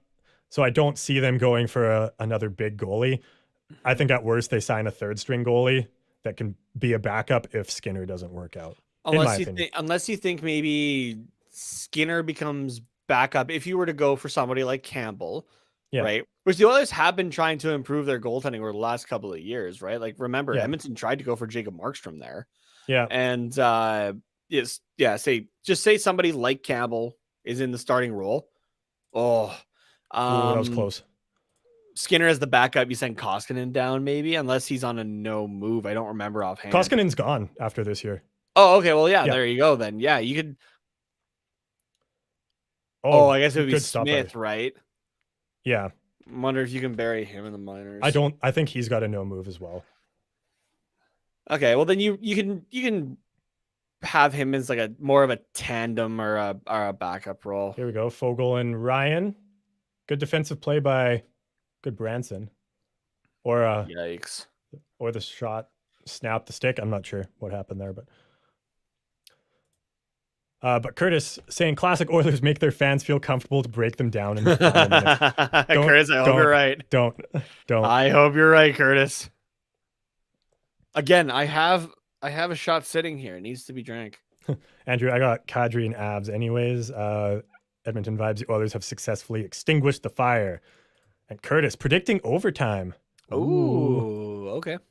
Gordon Ramsay, this series is living up to the hype. Absolutely, it is. Yeah, this is only game 2, and we're looking at a side apiece, right? Yeah. Andrew saying we got Killian as well. Oh, Shalgren with Toronto. Yeah, Shalgren. Yeah. I learned today that's that Shalgren, or maybe it was yesterday, whatever. But Shalgren and Shillington. I learned like why those names are like the sh sound instead of a k sound. I couldn't explain it to you, but I heard it somewhere, and I was like, "Oh, that's interesting." Something Swedish. It's yeah. That doesn't happen in other languages, but yeah. Olaf, here we go, boys. Party on! Yeah, we got ourselves a good game. Flames were predicting an oil fire. I suck at goalie. Please don't leave. I can't restart. I mean, lose. Yeah. You turned Hyman into Kucherov. Maybe you can turn Campbell into Shesterkin. Ooh, hot takes there. And Shalgren will only get better. Yeah, he looks really good for the Leafs. I mean, homegrown goalies are the way to go, I think, for the most part. So, yeah, from the little I've seen of him, that'll be good. So, and Toronto's had issues with trying to get goalies in the past as well, like homegrown kind of guys. Yeah. Awesome, Matthews. I actually love Shalgren's potential. Yeah. And Andrew here. Yeah, I was going to bring this up. Yeah. The commercial too. I want to see Lightyear. Oh, that looks so good. It does look good. That. Yeah. I love that the idea of like the premise of it is that's the movie that Andy went to see, like in the original Toy Story movies. Yeah, that's cool. I hope we get a post-credit scene of him like coming out of the theater or something, and that'd be kind of cool. Actually, man, I want to be like Buzz when I grow up, and like just seeing like how hype he is about the movie. Yeah. Ooh.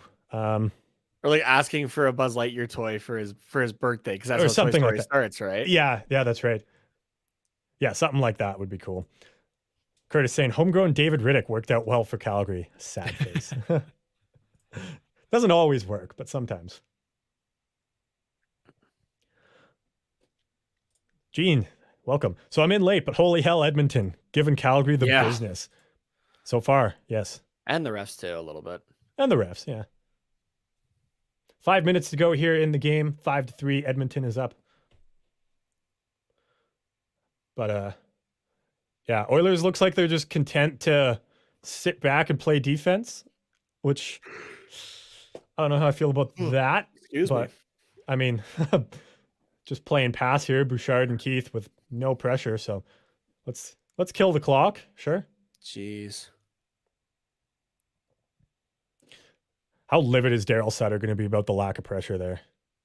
I hope very. Yeah, I know I'm not showing it, but like this team is deflated, and like you don't see it too often, which makes me more upset because you don't see it often. It's like, guys, you've been able to get past this kind of stuff before. Yeah. I think honestly I think it's the shorthanded goal like that really got it. Obviously that was like the go ahead goal, but like when you're given a couple power plays and like a chance to get back into it, the shorthanded goal really sucks the life out of you. Yeah. Austin Matthews, we took Tampa to 7 and lost by 1 goal. Yeah, hard to be mad about that. Lauren, just wanted to come back. I thought it was the Leafs' year this year, honestly. Yeah, honestly, a lot of people did. Just wanted to come back and say that Mike Smith assisted that goal. Didn't the Rangers goalie do something similar? Maybe. Yeah, I think he did actually. Yeah, Erikin sent it. I think it was like right up to Panarin, if I'm not mistaken. Or no, yes, Zibanejad. Yes, I think, and it was like a tape to tape pass. It was beautiful to watch. Yeah, haven't seen Dallas Eakins make passes like that. So who's the Dallas Eakins of goalies now? Gene saying, ref's not playing fair tonight. I don't know. I think it's been equally bad on both sides. See, and this is where I start to get a little bit frustrated. You're down by 2 with under 5 minutes left. Why do you have the Richie Lewis Lucic line out? Yeah. Why? You're trying to score here. Those are not goal scorers. No. Yikes. Especially... I was about to eat my words there. Yeah, a little bit. Although that was a shot from Hannafin, was it not? Yeah, it was. So, penalty, looks like, for something. I don't know what it is, but slash on Nuge? Yeah. Something behind the net. Yeah, it was Nuge. Okay, let's go, Calgary. Come on. Curtis saying Matthew Tkachuk goal incoming. That'd be nice. That'd be nice. Andrew's got his Toy Story toys as well. Woody and Buzz. Woody small size and Big Buzz. I had a Buzz Lightyear toy when I was a kid too. It was one of my favorites. I have one also. Had the detachable wings and everything like that. Had the buttons that I am Buzz Lightyear. I come in peace. Yeah, that was pretty good. Chris Evans, is that you? Tom Hanks? Tim Allen. Or no. I always forget who's Buddy and who's Tim Allen's Buzz and Tom Hanks is Woody. Right, yeah. But Chris Evans is the new Buzz. The new Buzz, yeah. Yeah, or the movie Buzz, if that makes sense. In real life Buzz. Yeah.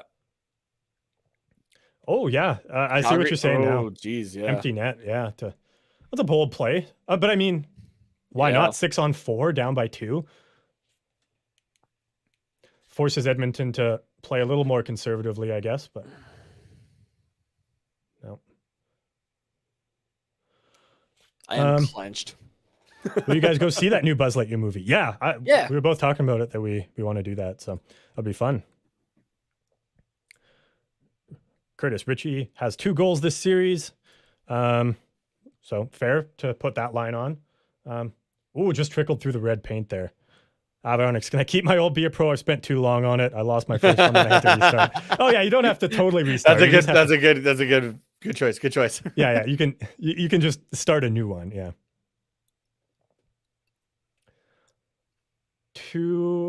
Nearing 2 minutes here, and that's tipped and going wide, but Edmonton clears it again. 50 seconds to go. 2 minutes in the game. Awesome Matthews. The Tkachuk family owns the most expensive hats, apparently.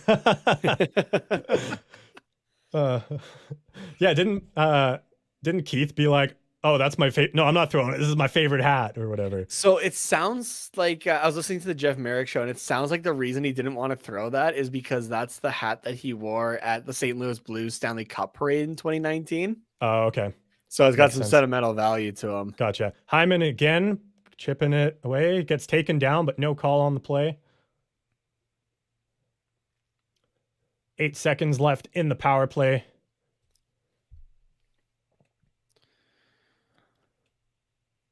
We were watching on Sportsnet, but yeah, ESPN is probably the main feed down in the States there. Yeah. Shots are 40-40 with a minute to go here. Flames with the empty net.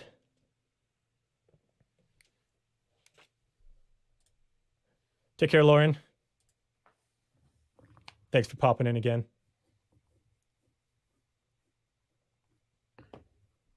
And, oh, no, not quite, but no icing because he was at center.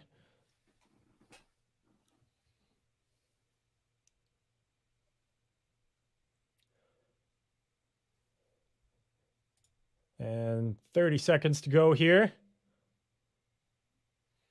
And out of the zone.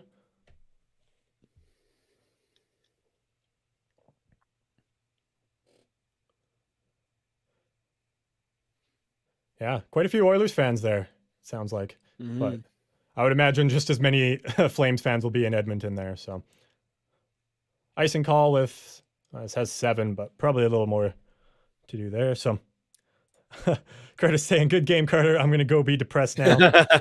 Yeah, good game, Curtis. Thanks for stopping by. It was a blast to have you in the chat again. We'll talk soon, bud. And what else we got here? Andrew, shoot the damn puck. Yeah. Donnell, this Battle of Alberta will be tied at 1 game apiece. I'm going to knock on wood. Just be safe. I don't see 2 goals happening in 7.7. Dude, experience Oilers hockey. Nate, will you remember me tomorrow? Curtis wants to know. Yes, I'll remember you tomorrow, Curtis. I'm not that liquored up tonight. And that'll do it. And a little bit of fire from Coleman. No, Coleman on taking a shot at Nurse there. And speaking of shots, you know what? This isn't going to waste. We're just going to put it back for the last 10 minutes of the Flames play there because yikes. In memoriam. Oh. We love you too, Gordon. Well, that'll do it. This one is in the books. 5-3 Edmonton takes game 2, gets the split in Calgary. And yeah, boys and girls, we got ourselves a series. That's for sure. Going into Edmonton for game 3. That'll be on Sunday. We will not be doing a watch along for that one, but the game will be at 6 p.m. Mountain Time for that. And yeah, potentially somebody will be doing a watch along here. I'm actually not 100% sure, but we will not be there, but we will be back for game 4 on Tuesday and game 5, I guess, on Thursday as well will now be confirmed there. So awesome. Matthew saying Hyman is the MVP tonight. Absolutely. He had a fantastic game. What else we got here? Gordon Ramsay saying, great stream. I greatly enjoy it. Hey, awesome. Thanks, Gordon. Good to have you. Awesome, Matthews. I won big money tonight. Thanks, Calgary. Awesome. Glad to hear that your bets paid off. If you guys want to, make some bets for future games, we got, I guess there's 1 game tomorrow and then 3 on Sunday. You can use promo code THPN with DraftKings to do that as well. Which game on Sunday? Yeah, there's Edmonton, Calgary on Sunday that we won't be able to do a watch along for, but it's at 6 o'clock Mountain Time. Yeah. So, still gonna try to watch it. I'm out of town. So yeah. We got some other comments here. I want to bring up one from Donnell from a few minutes ago here. Don't you feel every time the Hurricanes are in the playoffs, they always make the conference finals? Yeah, it seems that way. Yeah, the last 2 years are Tampa and the Islanders, so we'll have a different matchup this year because they made the. Oh no, you're right. Yeah, sorry. Yeah, I thought last year they made it, but no. No. Yeah, last year that game 7 1-0 game, I think.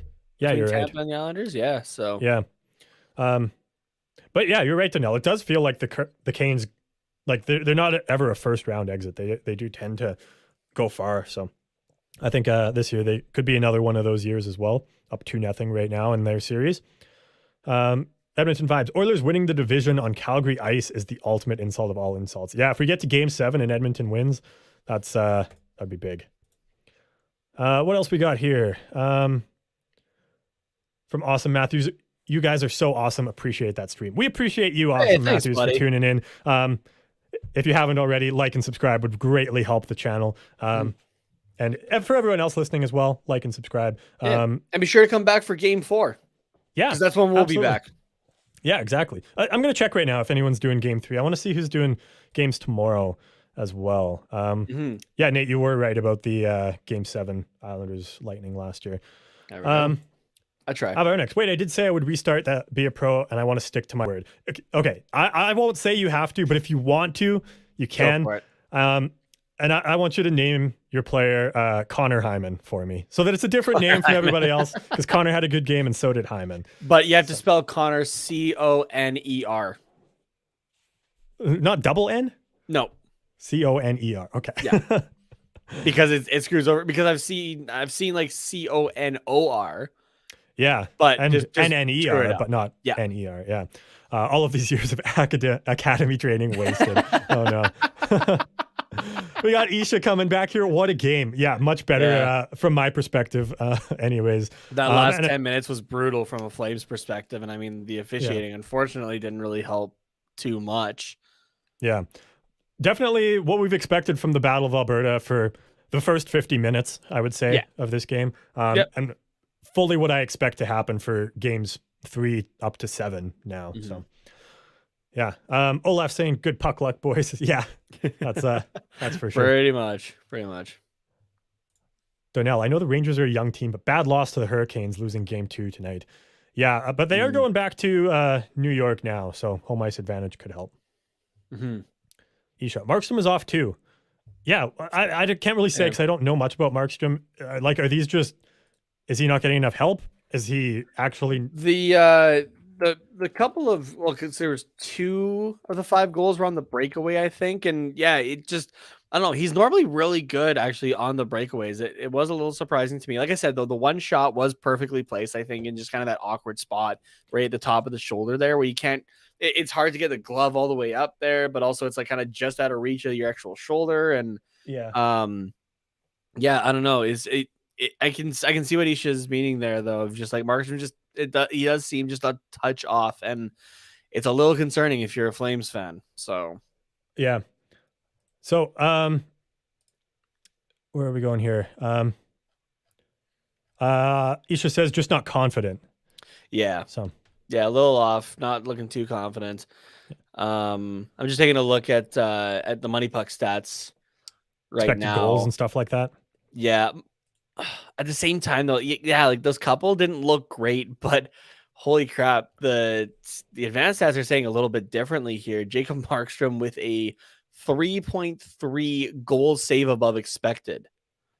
Ooh. He did have some big saves, mind you. Yeah, when that's true. When he didn't, though, it was just kind of glaring. So I do kind of understand it, but. I think part of it was, the defensive play just kind of lacked a little bit tonight, and the offense was just kind of spread as well. It was, I'm taking a look at the shot map here on moneypuck.com, excuse me. And there wasn't nearly as many, like good chances as there was, the prior games. So I'm not sure if it was really like, Edmonton's defense tightening up or Calgary. It felt like Calgary's offense was just not really there tonight. So yeah, no, which is fair. Edmonton Vibes says, gotta go tonight, everyone. My girlfriend's texting me on the win. And she says there were lots of Oilers fans in the arena in Calgary. Yeah. I mean, it's right there, right? So have a good night. Hope to see you again soon. Edmonton Vibes, thanks for stopping in. You were a blast to have in the chat there. We'll see you for game 4. Yeah, absolutely. I did pull up for tomorrow. Currently, nobody signed up for a stream, but that doesn't mean one isn't happening. So if you hit that subscribe button and the little bell, you'll get notified of when somebody goes live on the THPN channel here. I would be very surprised if no one took a game tomorrow. So check back because it probably will happen. So don't worry. Just can't tell you who exactly. But I can tell you that on the 22nd, on Sunday, Neil will be doing the afternoon game between the Panthers and the Lightning. So that'll be a fun time as well. So that one is written in stone. Yeah. Andrew's asking Isha if he's doing another stream here. Says he will do one soon. Maybe tomorrow, Isha? Yeah, I mean, I can't tell you how to do your job, but he does say a little bit later, if no one signs up, it means Isha does it. Okay. So yeah, Isha could be doing a game tomorrow. Awesome. And yes, we have knighted Andrew, and he is now Sir Andrew. So, what do we got from Donnell here? I will say on Sunday, before the Hurricanes Rangers game near MSG, Stanley Cup will be there to take photos of it, just to let you guys know. Oh, that's cool. Interesting. That'll be good. Also from Wednesday, you asked about if we'd seen Doctor Strange in the Multiverse of Madness. And we both have seen it. And I personally loved it. It was fantastic. Great movie. It was very different from all the other Marvel movies. So, yeah, it was great. Yeah, Do you have anything you want to add about it? Yeah, I really enjoyed it. I liked the mix of the horror elements with, and it was like very classic Sam Raimi horror. Yeah, but it really worked. It didn't take away from the movie. Yeah, exactly. And I had to give myself a little bit of a pat on the back. I was kind of listening to the music throughout, and I didn't know actually who composed it. And I was like, man, this is like it has Danny Elfman feels. And sure enough, pops up at the end, composed by Danny Elfman. I was like, look at me go. I know some of my composers. Yeah, that's good. First off, I want to bring up this one, actually. Thanks to all the new subs from Isha. You all are awesome. Thanks for joining this great community we have here. Yeah, thank you very much. As we said earlier, we hit 2,000 on the last stream, and that was awesome. Awesome feeling to be a part of that. And yeah, it's all thanks to you guys as well. We can do this. So, don't know. Are you guys surprised that the Stars coach stepped down and the Golden Knights fired their coach? I was a little surprised about the Stars coach, but I mean, he's been around the league for such a long time. It doesn't really surprise me. So, yeah, there was talk going around that Rick Bowness could potentially be retiring at the end of this contract. So, yeah, I'm not surprised. But the firing of the rest of the coaching staff, I was a little bit surprised by, I guess. But at the same time, if you know you're going to have a new head coach, might as well open it up for that guy to get who he wants to work with. So, yeah. Avionics, for your Be a Pro, let's make them. Let's go female. Yeah, a female. Yeah, sure. Right-handed. Right catching. Because right is the weird one. Yeah. Let's do right is the weird one. Yeah, or like the uncommon one. Let's go short and stocky. Let's go like for a goalie, like 5'11's pretty short. So let's go 5'11, like 240. Just make him like a square or her a square, I guess. Wow. No, but okay. I mean, there's no point in being like 7 feet tall and covering above the net. You want to get down and you want to cover like the width. The net's wider than it is tall. Are you calling me a square? Yes, I am. I'm not a brick shithouse anymore. I'm a square. I mean, have you ever seen a round brick shithouse? You sent me a picture of one. Was it round? Was it actually? It was. Oh, that's hilarious. Let's shout out little joke callback for all the TQR fans in the chat there. So, all right. Well, I think now's a good time to wrap up this stream here. Thank you guys so much for sticking around and making Game 2 a blast here in the chat, no matter which side you're on, and for keeping things pretty civil as well. You can follow myself. Oh, I had it right the first time. Right here at Carter_Potts, POTTS_97 on Twitter. You can follow Nate at Tate Nomas, TATENHOMAS right there. You can follow the whole network at HockeyPodNet, which is kind of on Nate's side, down bottom right corner, if he can point to that there. Yeah, there you go. And our show, The Quack Report at Quack Report Pod, where we will be talking. It's just out there at Quack Report Pod on Twitter, Instagram, and Twitch, and the Quack Report on YouTube is where you can follow us. We don't have much Ducks news to talk about these days, so we're kind of just covering everything hockey. So if you just want more content from us, you can subscribe to us on YouTube or follow us at Quack Report Pod. Once again, one more thing, it forces me, if it's 240, it has to be 6'1". Okay, that's fine. That's still relatively short for a goalie. Most goalies, I feel like, are like 6'6" or 6'7". It's crazy. So I think I read the average for 2018 or 2019 was 6'1". So okay, gotcha. Cool. Nate, anything else you want to say here before we take off? Yeah, I mean, we're not going to be here for Game 3, but somebody will be covering it. If you want, we will be back for Game 4, and I guess we're gonna, series is tied 1 apiece, so we're gonna have Game 5. So there's going to be a little bit more of us, which is awesome. I like it. We love it. I'm enjoying doing the streams with you, Carter, and hanging out with everybody in the chat here. It's great to have, like kind of the regulars come into that. But at the same time, we'll gladly welcome more people to the community. So tell your friends to log on and everything like that and join the streams. on their own. And yeah, thank you again, everybody, for a great night. So it kind of sucked a bit more my way, I guess. Would have been nice to see the Flames go up 2-0, but it was still a good game both ways. So it just sucked that it seemed like officiating kind of determined which way it was going in the end again. So which I'm not a fan of that, but I'd much rather have, like you say, the Oilers win because, you know, they did it, right? Not having kind of calls go one way or another. So yeah, I get you're not going to have like solid officiating for an entire game kind of thing, but when it kind of turns a tide like that, that sucks.